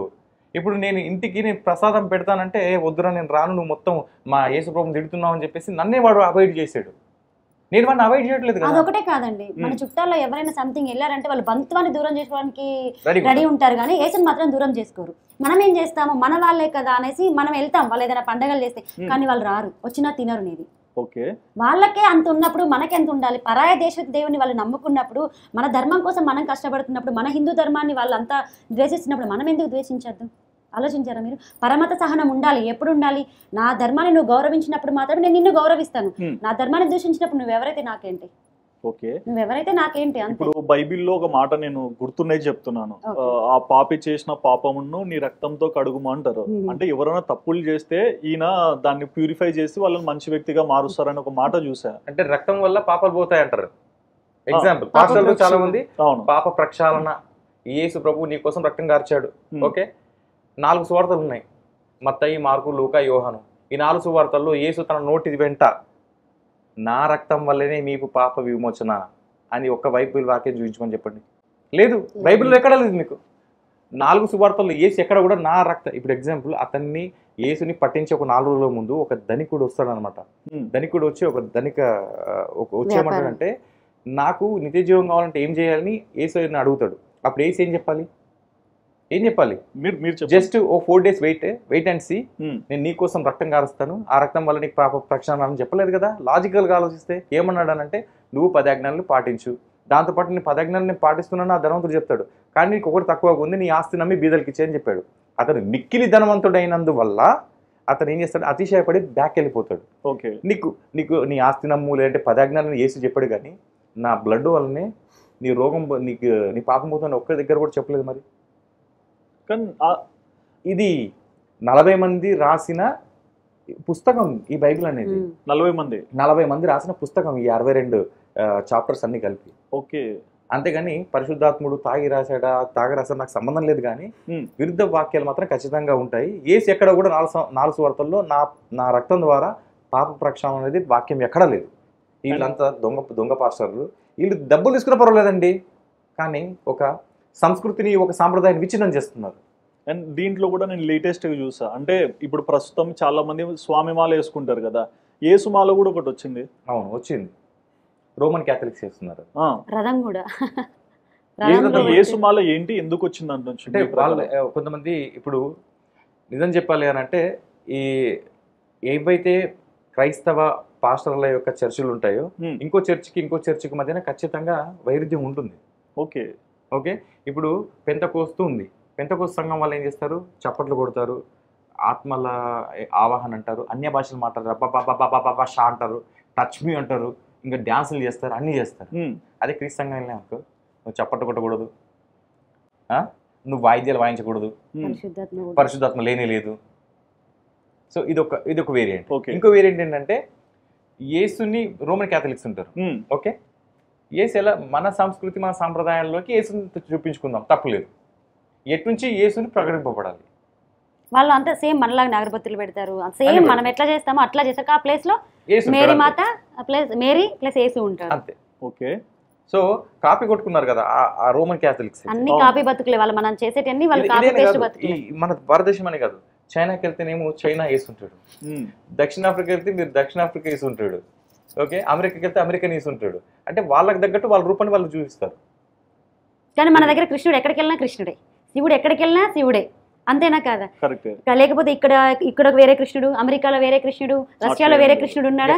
కానీ యేసులో ఇప్పుడు మనం మీరు నాది లేటెస్ట్ వీడియో చూసారో లేదో, కృష్ణుడిని మనం ఎక్కడికి వెళ్ళినా కృష్ణుడు అనే పిలుచుకుంటాం. కానీ యేసును ఒక్కొక్క 200 దేశాల్లో 2000 పేర్లతోటి పిలుచుకుంటారు. 2000 పేర్లు. ఎగ్జాంపుల్ మన తెలుగులో యేసు, హిందీలో ఈసామసు, ఇంగ్లీష్ లో జీసస్. సో అలాగే చాలా చాలా పేర్లు. హెబ్రూలో యాష్వా. ఓకే, మరి దేవుడు అన్నప్పుడు గాడ్ అన్నప్పుడు దేవుడు అయింది. మరి యాషువా అన్నప్పుడు ఏసు ఎట్లా అయింది తెలుగులో? అసలు ఏసు అనే పదం మన దగ్గర లేదు. పుట్టిన 200-300 సంవత్సరాల తర్వాత అనుకుంటా ఏసు అనే పేరు పుట్టింది. అతనికే తెలియదు అతని పేరు యేసు అని. యాషువా హిబ్రూలో మీరు ఎప్పుడైనా మీరు గూగుల్లో చూడండి, యాషువా అనేది పైనున్న ఆకాశం అందున్న కిందన్న భూలోకం అందున్న, లేదు ఏ నామం రక్షణ, లేదు ఏ నామం శిక్షణ అన్నప్పుడు, ఒకే నామంలో అన్నప్పుడు ఒకే నామం ఉండాలి కదా. మరి ఇన్ని పేర్లు ఎట్లా పెట్టారు? మరి సరే, మనుషులకి చుట్టూ ఉన్న వాళ్ళకి దీని పట్ల అంత నాలెడ్జ్ లేదనుకోండి, బట్ మన గవర్నమెంటే ప్రతి ఒక్కరికి రిజర్వేషన్లు ఇచ్చారు, ప్రతి జాబ్ ఆపర్చునిటీలో వాళ్ళకి స్పేస్ ఇచ్చారు. మరి గవర్నమెంట్ ఎందుకు ఇంత సీరియస్గా తీసుకోలేదంటారు? గవర్నమెంట్ ఇన్వాల్వ్ ఎందుకు అవుతుంది? ఏం సంబంధం ఏముంది అసలు? అంటే సొసైటీ అంటే ఒక రెస్పెక్ట్ ఉండాలి కదా, తప్పు జరుగుతున్నా రైట్ జరుగుతున్న ప్లేస్. ప్రభుత్వం అంటే అక్కడ పాలించే వాళ్ళు, ఆ పాలించే వాళ్ళే చాలా మంది కొన్ని ఏరియాల్లో క్రైస్తవులకు కూడా సపోర్ట్ ఉంటారు. ఎందుకు? వాళ్ళకి ఓటు బ్యాంక్ ముఖ్యం కదా, ఓట్లు ముఖ్యం కదా. ఎందుకు తీసుకుంటారు?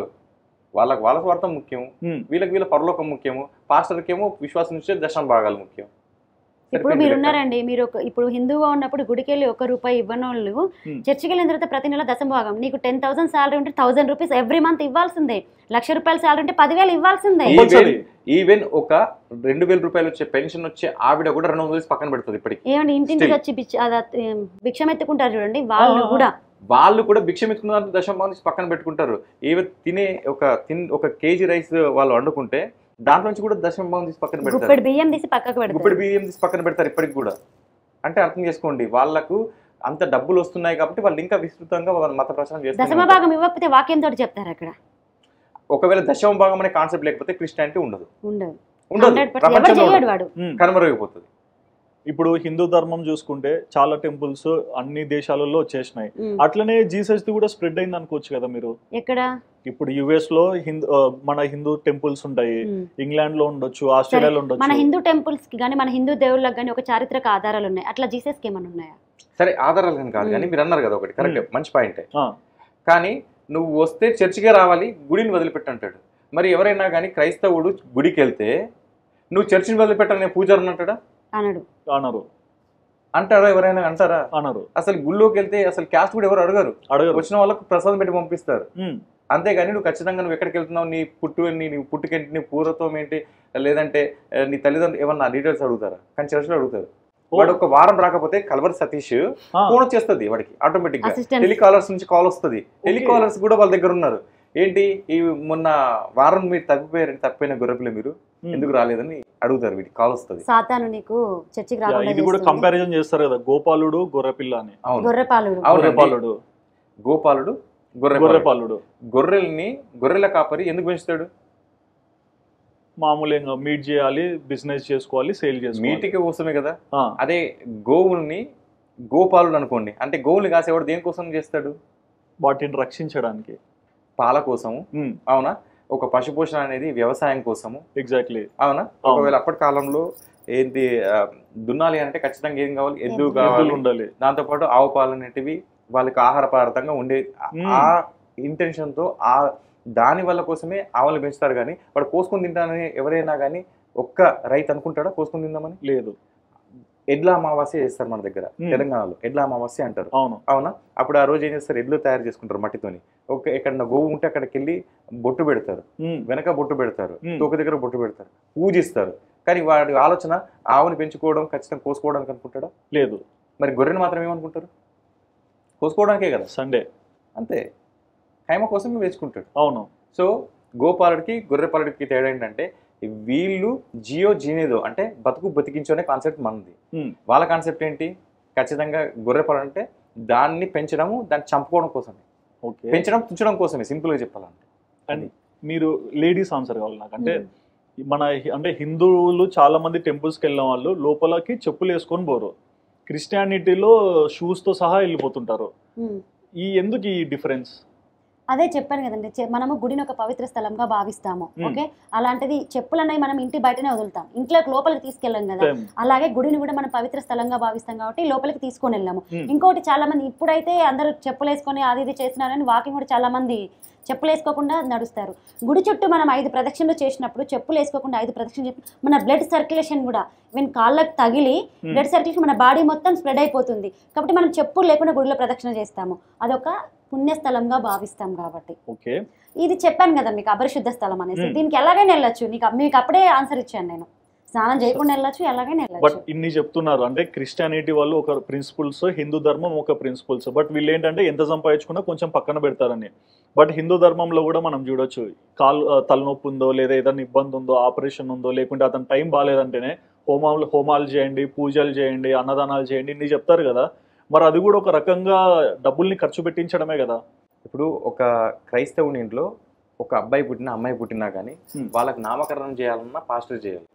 అవును. ఓకే, నామకరణం చేయాలి, పాస్టర్ చేయాలి. ఎగ్జాంపుల్ మా కూతురు పేరు కేజీఆర్ పెట్టిన పేరు, పాస్టర్ పెట్టిన పేరు కేజీఆర్. ఓకే, అప్పుడు నాకు నచ్చక నా కూతురుకు నేను పెట్టిన పేరేంటి అభినేత్రి, అమ్మవారి పేరు. కానీ మా అమ్మని వాళ్ళని ఒప్పించాలని చెప్పి అభి అనే పేరుని తీసుకొని అభిషక్తుడు అని బైబిల్లో ఉంటుంది, దాని కింద యేసు అని రాసింది ఉంటుంది, అభిషక్తుడు. నేను నా మనసు అనుకున్న అభిరాముడు. సో అభినేత్రి అమ్మాయి పెట్టేద్దాం, ఆ కేజీయా ఎల్కేజీయా అది వద్దు అని చెప్పేసి. అంటే వాళ్ళ పేర్లు పెట్టాలన్నా, రేపటి రోజు వాడికి పెళ్లి కావాలన్నా, వాడికి బాప్తిస్మం అయి ఉంటేనే వాడికి పెళ్ళి అవుతుంది, లేకపోతే కాదు. ఓ, మరి అలాంటిది ఏమైనా కానీ మన పూజారు నీకు పెట్టారా? లేదు. నీకు పెళ్లి సంబంధాలు మనకు నచ్చితేనే అప్పుడు పూజారిని కాంటాక్ట్ అయ్యి ఏ ముహూర్తం బాగుందని అడుగుతాం. కానీ అతని ఇన్వాల్వ్మెంట్ ఏముంది? లేదు. లేదు కదా. మనకు నచ్చి మనం హోమం చేయించుకుంటున్నాం. కానీ అతను పలానా పూజారి వచ్చి ఖచ్చితంగా మీరు చేసుకుంటేనే బాగుతారని ఎవరైనా ఇంట్లో కూర్చుంటున్నాడా? లేదు. లేదు. కానీ వీళ్ళు కూర్చుంటారు వచ్చి. ఖచ్చితంగా నేను ఒక 5 పాస్టర్ని పిలుస్తాను, 5 ఏసు రక్తం చేయం, కోడి కూర ఆయం పెట్టేసి, ఇది ఖచ్చితంగా వాళ్ళందరికీ 500-1000 రూపాయలు వాళ్ళందరికీ ఇవ్వాలి, వాళ్ళ ఖర్చులకు ఇవ్వాలి. అని ఆ ప్రార్థనలు కూడా పెట్టిస్తారు. వాళ్ళు వచ్చి ఇంట్లో ఇప్పుడు కూర్చుంటారు. మీరు దాదాగిరి అన్నారు కదా చర్చిలో ఖచ్చితంగా దశమభాగం ఇవ్వమంటాడు. అలా గుడిలో మీకు ఏ పూజారైనా చెప్పారా? మీ శాలరీ నాకు దశమభాగం ఇవ్వమని చెప్పారా? నువ్వు రూపాయి ఇస్తే రూపాయి తీసుకుంటారు. నువ్వేమి ఇవ్వకపోయినా నీకు తీర్థం పోస్తాడు. నువ్వేమి ఇవ్వకపోయినా శతగోపం నెత్తి మీద పెట్టి ఆశీర్వదిస్తాడు. బట్ నీకు ఏ పాస్టర్ అయినా అలా ఆశీర్వదించగా మీరు చూసారా? అలా ప్రేయర్ చేయంగా చూసారా? మీ ముందుకు వచ్చారు ప్రేయర్ చేయండి అయ్యగారని ఆమె నెత్తి కొంగేసుకుని వస్తే ఫస్ట్ బైబిల్ తెరుస్తాడు వాడు. ఇలా తెరిస్తే ఎవరు తెలియకుండా ఇట్లా పెట్టేస్తే బైబిల్ టక్కన మూసేసుకుంటాడు. టక్కన మూసేసుకొని ప్రార్థన చేస్తాడు. నెత్తి మీద చేతి పెట్టి ప్రార్థన చేస్తాడు. నీకు ఏ పూజలో నెత్తి మీద చేతి పెట్టి ఆశీర్వదిస్తాడు? ఖచ్చితంగా మీరు గుడిలోకి శతగోపం మాత్రమే పెడతాడు. కానీ వాడు చేతి పెడతాడు. వాడు అందరి చేతుల మీద ఏం లేని రోగాలకు రోగాలు తెచ్చి పెడతాడు ఫస్ట్. ఇంకోటి చర్చికి మన గుడికి డిఫరెన్స్ ఏంటంటే గుడిలో మనకు తోరణాలు కనిపిస్తాయి, ఒక పూలు బంతి పూలు కనిపిస్తాయి. ఒక సైంటిఫిక్ తీసుకున్న ఒకటి మనకి ఒక ఆక్సిజన్ కానీ లేదంటే యాంటీబయాటిక్ మనకు పనిచేస్తూ ఉంటాయి, ఒక బంతి పూలు కానీ.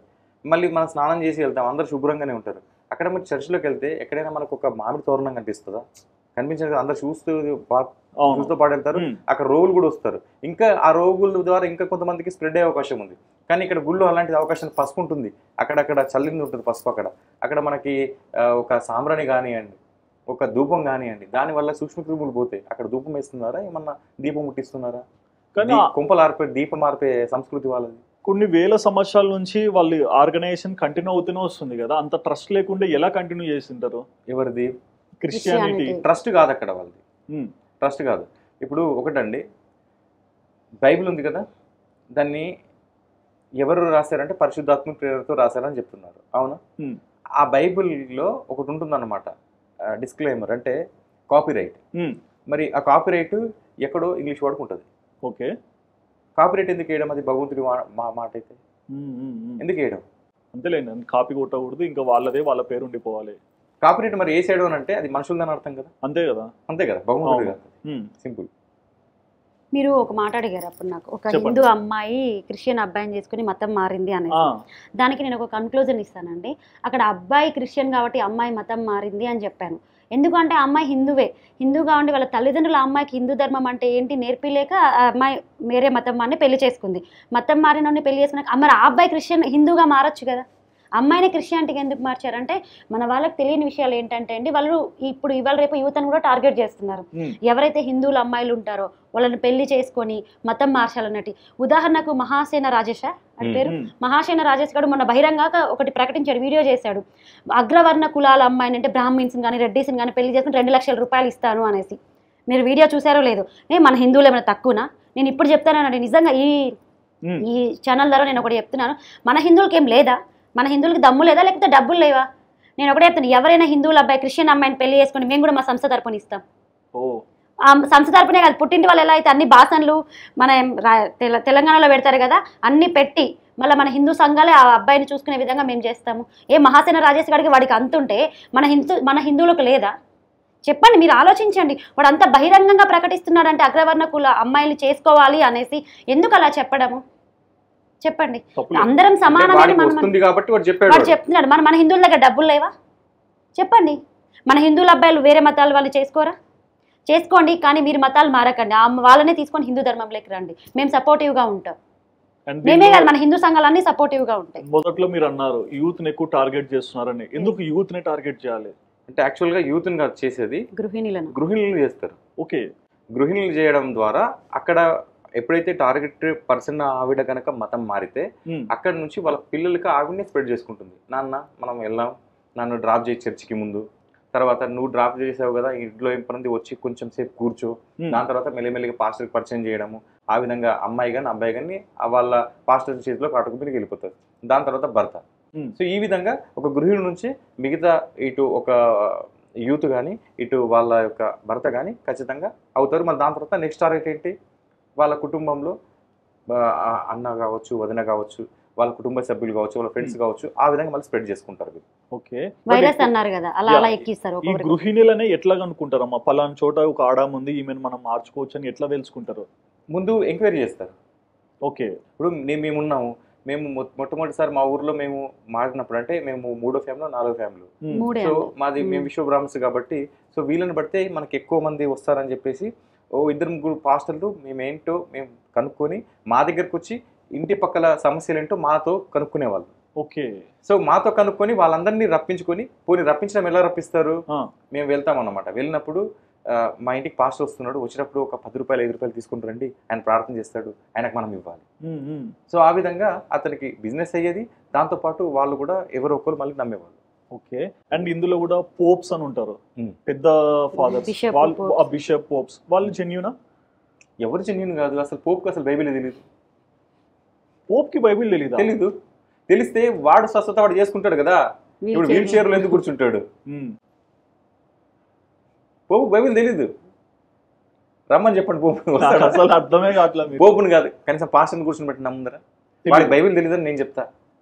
బైబిల్ ఫేస్ టు ఫేస్, వాడికి బైబిలే తెలియదు, అసలు ఏసీ ఏం చెప్పాడు వాడికి తెలియదు. మరి ఈ రోజుల్లో బయటికి వచ్చి క్రిస్టియానిటీ గురించి గుడ్ ఆర్ బ్యాడ్ చెప్పే వాళ్ళందరూ ఫేక్ ఉంటారా పాస్టర్స్? ఫేక్ అని అంటే వాడికి పుట్ట గడుస్తుంది అంతే, వాడికి అనుకూలంగా మార్చుకుంటాడు. వాడికి పుట్ట గడవడానికి మాత్రమే ఆడొక బైబిల్ పుట్ట పట్టుకున్నాడు అంతే. బట్ ఇందులో నేను ఒక మాట అంటాను, బట్ పేరు తీయలేను. ఒక సినిమా యాక్టర్ అప్పట్లో సూపర్ స్టార్, అంటే మంచి హీరో, కట్ చేసి ఇప్పుడు క్రిస్టియానిటీలోకి వచ్చి యుఎస్ కి ఇక్కడ అంతా తిరుగుతున్నాడు అండ్ దాని గురించి ప్రొజెక్ట్ చేస్తున్నాడు. సో అవునండి, నేను ఒక ఇంటర్వ్యూ చూశాను, నేను చెప్తాను, ఆయన పేరు రాజా. ఆయన ఈనాడు పేపర్ లో ఒకటి ఏం చెప్పాడు అంటే, నేను 500 కోట్లు సంపాదించాలి. క్లిప్ నేను చదివా అన్నమాట. నేను అతను హీరోగా సినిమా చేస్తుంటే నేను 500 కోట్లు సంపాదించి వాటిని పేదలకు పంచాలన్నాడు. నేను అనుకున్నాడు ఈ హీరో, అది అప్పుడు నేను 2008-9 అనుకుంటా, అప్పట్లోనే నేను అనుకున్నాను వీడికి అంత సీన్ లేదు అసలు, 500 కోట్లు సినీ ఫీల్డ్ ఎట్లా సంపాదిస్తాడని చెప్పేసి. అంటే ఆడికి అప్పటికే ఆ వైరస్ అనేది స్టార్ట్ అయిపోయింది. అంత డబ్బు ఉందండి నిజంగానే, క్రైస్తవ్యంలో అంత డబ్బు ఉంది. ఎంత సంపాదించు అన్న? ఎన్ని లక్షల కోట్లు కావాలి? ఇప్పుడు ఎగ్జాంపుల్ మీరు ఎన్ని లక్షల కోట్లు కావాలి? లక్షల కోట్లు. ఎన్ని లక్షల కోట్లు కావాలి? నిజంగా చెప్తున్నాను, ఎన్ని లక్షల కోట్లు కావాలి మీకు క్రైస్తవ్యంలో? కేపాల్ పిచ్చోడా, వాడికి డబ్బులు ఇక్కడ పెట్టాలో అర్థం కావట్లేదు. టెస్లా కార్లో తిరుగుతాడు వాడు. అవునా? చూడండి, యుఎస్ లో ఉంటాడు. చార్టర్డ్ ఫ్లైట్స్ అవన్నీ ఎక్కడి నుంచి వచ్చాయి? ఒక పిచ్చోడికి అంతా ఉంటే మరి ఇంకొంచెం మ్యాన్పేట్ చేసేవాడికి కొంచెం ఇంగ్లీష్ వచ్చి, వాడికి కొంచెం మ్యాన్పేట్ చేసేవాడికి అక్కడికి ఇంకేంటి రావాలి? పిచ్చోడు అని మనం అనుకుంటున్నాం, కేవలం వాడికి పిచ్చోడు కాదు, వాడికి తెలుసు. వాడికి కనీసం ఇక్కడ ఉండే వాళ్ళని మనం మార్చుకుంటే రేపటి రోజు అక్కడ నుంచి వచ్చే దశమ భాగాలతోనే ఎంతో వచ్చు అని చెప్పి. అంటే మీరు అన్నట్లు చూస్తే ఒకరు, అంటే ఎగ్జాంపుల్ మీరే పాస్టర్ అయ్యి ఆ ధర్మాన్ని, అంటే వాళ్ళ కమ్యూనిటీ స్వభావాన్ని కనుక మీరు బయట ప్రైజ్ చేస్తే ఎంత సంపాదించగలుగుతారు? నేను మీకు ఇప్పటికీ నేను ఛాలెంజ్ చేస్తున్నాను. నాకు చాలా మంది అంటారు కదా, అసలు నువ్వు హిందుత్వంలోకి డబ్బుల కోసం వచ్చావని. నేను మీకు ముఖాముఖి చెప్తున్నాను, ఇప్పటి నుంచి ఒక 2 నెలలు నేను క్రైస్తవునిగా ఉంటే చెప్పాను కదా, లక్షల కోట్లు 2 నెలల్లో 2 లక్షల కోట్లు వస్తాయి. పాసిబుల్, అది పాసిబుల్. అది వాళ్ళ దగ్గర అంత ఉందండి, ఉంది. ఇస్తారు కూడా, ఇస్తారు ఫస్ట్. అంటే వాళ్ళు అప్పుడు దేవుడిని నమ్మినట్టే కదా ఇచ్చినప్పుడు. దేవుని నమ్మకంతో కాదు ఇక్కడ ఇచ్చేది. ఓకే, దేవుని నమ్మకంతో కాదు ఇచ్చేది. వాళ్ళకి ఒక దశమ భాగం అనేది తీసి పక్కన పెడతారు కదా, అది నాది కాదనుకుంటాడు వాడు. ఫస్ట్ అది నాది కాదనుకుంటాడు. నమ్మకం, ఒకవేళ ఇవ్వకపోతే నేను పాపంలో పడిపోయి నేను నరకం పోతానేమో, వాడికి ఒక గట్టిగా స్ట్రాంగ్ ఫీలింగ్, వాళ్ళకి ట్రాన్స్ లో ఉంటాడు వాడు. కాబట్టి ఖచ్చితంగా తీసి ఇచ్చేస్తాడు వాడు. ఇప్పుడు వరకు మీరిద్దరు యూట్యూబ్ ఛానల్లో చాలా మంది దగ్గరికి వెళ్ళి క్రిస్టియానిటీ వద్దు, హిందుత్వం నమ్మాలి అని చెప్పారు కదా, ఎంత మందిని మీరు మార్చారు? దేంట్లోకి మార్చారు? Christianity to Hindu. క్రిస్టియన్ నుంచి హిందూ ధర్మంలో 50 పైన చేశాము. 50 మందిని? 50 మంది పైన చేసాము. అందులో చాలా వరకు వీడియోస్ పెట్టాము. కొందరు క్యాస్ట్ ఫీలింగ్స్ తోటో, లేకపోతే మేము బయటికి రాలేము, మీడియాకి మేము చెప్పలేము అన్న వాళ్ళ పక్కకు పెడితే మిగతా మొత్తం యూట్యూబ్ ఛానల్లో ఉన్నాయి. ఈ 50 మంది కూడా 50+ మంది అయినా సరే, అంటే అందరు హిందూ నుంచి క్రిస్టియన్ అయ్యి తర్వాత మళ్ళీ క్రిస్టియన్ నుంచి హిందూకి వచ్చారా? ఫస్ట్ వాళ్ళంతా హిందూసే, మధ్యలో మతం మారారు. అంటే కొందరు పుట్టినప్పటి నుంచి కూడా హిందువులుగా ఉన్న వాళ్ళు ఉన్నారు, అంటే వాళ్ళ అమ్మ వాళ్ళ ద్వారా అట్లా వాళ్ళు కూడా ఉన్నారు. మరి వీళ్ళందరిలో మీరు ఎక్కువగా గమనించిన పాయింట్స్ ఏంటి? అంటే ఎందుకు వీళ్ళు అంతగా నమ్మి వెళ్ళారంట, ఏం చెప్తారు? చెప్పాం కదండి, ఆర్థికంగా ఒకటి, ఆరోగ్యం బాగలేక, లేకపోతే చిన్నపిల్లలు చాలా మంది మీ బాబు ఇందులోకి వస్తే చదువుకుంటాడు, అక్కడికి వెళ్తాడు, ఇక్కడికి వెళ్తాడు, అవి కూడా చాలా మంది చూసాము. పిల్లలు లేని వాళ్ళు ఇక్కడికి వస్తే యేసు పిల్లల్ని పుట్టిస్తాడు, ఇవి కూడా ఉన్నాయి. ఈ ఎక్కువ ఉన్నదంటే ఆర్థిక సమస్యలు, అదేంటి మద్యపానం ఒకటి, ఎక్కువ ఆరోగ్యం. అండ్ మరోపక్క అంటే ప్రతి ఒక్కరు కూడా ఏదైనా చేస్తున్నారంటే వెనకాల ఏమన్నా చేస్తున్నారా, సేవింగ్స్ చేస్తున్నారా అనుకుంటారు కదా, మీరు డబ్బు కోసం ఇది అంతా చేస్తున్నారా? అంటే ఎవరన్నా చేపిస్తున్నారా మీతో? డబ్బు కోసం అని కాదు కానీ ఆస్తుల కోసం చేస్తున్నామండి. ఆస్తుల కోసం? ఎవరివి? మావే. అర్థం కదా, ఇప్పుడు హిందువు ఉన్నాడు, ఓకే, హిందువు అన్నప్పుడు అతను హిందుత్వంలో ఉన్నంత వరకు కూడా అది నా ఆస్తే. ఓకే, వన్స్ అతను హిందుత్వాన్ని పక్కన పెట్టాడు అని అంటే అది నా ఆస్తి కాదు. అది ఓకే. ఇప్పుడు నేను ఎక్కడికైనా వెళ్ళొచ్చు. నేను ఇప్పుడు నా హిందువులు నన్ను ఆదరిస్తారు, మా ఇల్లే అనుకుంటాం, మా ఇల్లు వాళ్ళ ఇల్లే అని అనుకుంటాం. వన్స్ వాళ్ళు క్రైస్తవులు అయిపోతే వాళ్ళ ఇల్లు నా ఇల్లు కాదు, నా ఇల్లు వాళ్ళ ఇల్లు కాదు. సో ఆస్తుల్ని మేము పరిరక్షించడానికి ఇది నా దేశం, నేను రక్షించుకోవాలి. మరి ఈ జర్నీలో మీరు చాలా మందిని చూస్తుంటారు, మీరు కూడా స్వయంగా ఎన్నో తెలుసుకుంటారు కదా, మరి మీ అనుభవంతో మీరు తెలుసుకున్న మాటలలో మా ఆడియన్స్కి ఏమన్నా చెప్పాలనుకుంటున్నారా? తప్పకుండా అండి. అయితే నేను ఒకటే చెప్తాను, యేసుని నమ్ముకో ఉన్నదంతా అమ్ముకో.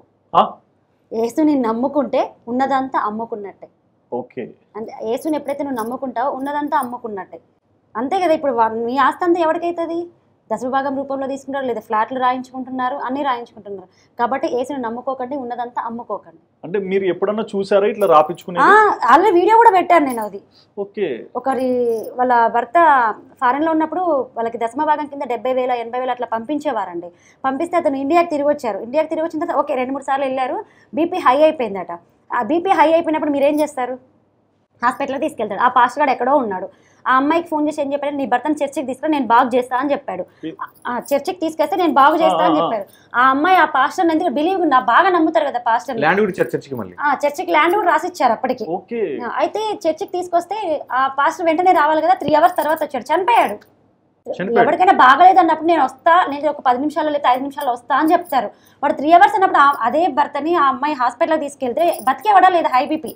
హాస్పిటల్కి వెళ్తే ఏదో ఒక చెకప్ చేసేవాళ్ళు, తగ్గించేవాళ్ళు. వాడు 3 గంటలు అదే అబ్బాయి కొట్టుకుంటుంటే, చర్చిలో గిలగిలా కొట్టుకుంటుంటే పేరెంట్స్ అక్కడే ఉన్నారు, భార్య అక్కడే ఉంది, పిల్లలు అక్కడే ఉన్నారు, కళ్ళతో చూశారు. విల కొట్టుకొని అక్కడే చనిపోయాడు. ఆ పాపం ఎవరిదండి? అతనికి వాళ్ళ భర్తను దూరం చేసినట్టు, ఆ పిల్లలకి తండ్రిని దూరం చేసినట్టే కదా. మళ్ళీ ల్యాండ్ వాడు ఇప్పుడు అడిగితే నేను ల్యాండ్ ఇవ్వా అని చెప్తున్నాడు. ఆ చర్చి అక్కడ క్లోజ్ అయిపోయింది, నడవట్లేదు. ఇంతకుముందు మొత్తం ఆ కాలనీ చర్చికి వెళ్ళేవాళ్ళండి, ఇప్పుడు ఆ కాలనీ మొత్తం క్లోజ్ అయిపోయింది. ఇప్పుడు ఆ పాస్టర్ ఉన్నారు, ఇట్లా చేయడం వల్ల ఒక ప్రాణం పోయింది. అట్లాంటి వాళ్ళని మీరు డైరెక్ట్ పోయి కలిసి మాట్లాడుతున్నప్పుడు ఏమైనా చెప్తారా? వాళ్ళు ఏం చెప్తారు అని అంటే, ఇండైరెక్ట్ గా ప్రభువు నందు నిద్రించాడు, ప్రభువు ఆయనను పిలుచుకున్నాడు, పరలోకంకి వెళ్ళిపోయాడు మీ ఆయన, ఇంతే అంతే. దాన్ని కూడా వాళ్ళకి అనుగుణంగా మార్చుకొని వాళ్ళకి చెప్తారు. ప్రభువు నందు నిద్రించండి నీ భర్త అమ్మ, చాలా ఏది జరిగినా దేవుడికే సంబంధం. మంచి జరిగితే దాన్ని ఇంకా హై లేపేసుకుంటారు, చెడు జరిగితే ఆయన మీకు ఇక అలా జరిగిందమ్మా, దేవుడి నామంలో ఆయన నిద్రించుచున్నాడు. మీ లైఫ్ లో ఎప్పుడన్నా అటువంటి చూసారా మంచి జరిగి? ఏంటి అంటే ఏదన్నా పాటించినప్పుడు ఏదైనా మంచి జరిగి వాళ్ళు ఎక్కువగా నమ్మించడం ఇట్లాంటిది? అవును, చాలా చూసాను అట్లాంటి. ఒకటి చెప్పండి. అంటే ఎవరికైనా కానీ ఇప్పుడు ఒక అతను ఏం చేశాడంటే పంట పండిస్తున్నాడు, కొంచెం అదేదంటారు కదా యూరియా, పక్కవాడు 2 బస్తాలు కలిపితే మనోడు 1 బస్తా, దాంతో పాటు కొబ్బరి నూనె కలిపేవాడు. దాంట్లో కొబ్బరి నూనె, ఏసు రక్తం, అది ఏసు రక్తం, ఆ యూరియాలో ఏసు రక్తాన్ని కలిపి పాస్టర్ చెప్పాడు, చల్లాడు. అది రిజల్ట్ మరి పోయిన పంటకు వాడు 2-3 బస్తాలు వేసి అది రిజల్ట్ వచ్చింది తెలియదు, కానీ ఒక్క విత్తనం ఎక్కువ వచ్చినా ఏసు నామంలో గణపరుస్తారు. అట్లా నేను చూసాను, అది కూడా చూసాను. ఒక 2 బస్తాలు ఎక్కువ వచ్చినా వాడికి అక్కడ 20,000 వచ్చినట్టు ఎక్స్ట్రా లాభం పాస్టర్ కి. ఎక్కువగా ఊర్లలోనే ఉంటాయి కదా. ఊర్లలో ఉంటాయి, సిటీలో చదువుకున్న మూర్ఖులు కూడా ఉంటారు, చాలా మంది చదువుకున్న వాళ్ళు కూడా మూర్ఖంగా నమ్మి వెళ్తున్నారు కదా. ఓకే. ఇంకోటి ఏంటంటే ముఖ్యంగా అసలు నిజంగానే ఇజ్రాయెల్లో కూడా క్రైస్తవులు కానీ లేదంటే అమెరికాలో కూడా క్రైస్తవులు కానీ ఇంత పాటిస్తారు తెలియదు, కానీ ముఖ్యంగా మన తెలుగు రాష్ట్రాల్లో మాత్రము విపరీతంగా ఈ యేసుని నమ్మడం కానీ ఈ వాక్యాన్ని ఓన్ చేసుకొని వాడింట్లోనే పుట్టినట్టు ఫీల్ అవ్వడం మన తెలుగు రాష్ట్రాల వాళ్ళకి చెల్లింది, తెలుగు రాష్ట్రాల క్రైస్తవులకే చెల్లింది. ఓకే. ఇది అండ్ పాస్టర్స్ కూడా పెళ్లిళ్ళు చేసుకోరంటారు. ఎవడు చేసుకోడు అన్నారు? పెళ్లిళ్ళు చేసుకోకపోయినా కానీ వాడు కాపురాలలో చిచ్చులు పెట్టుకుంటూ వాళ్ళని అనుభవిస్తూనే ఉంటాడు. నేను చూసాను చాలా మంది దగ్గర చేసుకుంటారు. ఎవరు హోసన్న వాళ్ళు ఏమో చేసుకోరు కదా, వాళ్ళు కూడా చేసుకుంటారు, ఇప్పుడు చేసుకుంటున్నారు. దాంతోపాటు ఇంకా వేరే కొంపట్లు కూడా పెడతారు. నేను చూసాను ఇట్లా చాలా అండి. మీరు ఒక్కసారి ఎప్పుడన్నా వెళ్ళండి చర్చికి. అంతెందుకండి, ఒక అమ్మాయి నన్ను ట్రాప్ చేసింది, మిమ్మల్ని నన్ను ట్రాప్ చేసింది. అంటే ఇప్పుడు కాదు, ఒకప్పుడు నేను క్రైస్తవునిగా ఉన్నప్పుడు ఒక అమ్మాయి ఏంటంటే అప్పుడు పరిశుద్ధాత్మను పిలిచేటప్పుడు మా అందరం కలిసి చప్పటి కూడా స్తోత్రం అనుకుంటూ డ్యాన్సులు చేసేవాళ్ళం అనమాట. ఒక అమ్మాయి వచ్చింది నన్ను వెనక నుంచి వాటేసుకునేది. అప్పుడు నీకు ఏంది ఇట్లా చేస్తుంది అని చెప్పేసి అనుకునేవాడిని. తర్వాత నంబర్ తీసుకొని ఫోన్ మాట్లాడేది నాకు.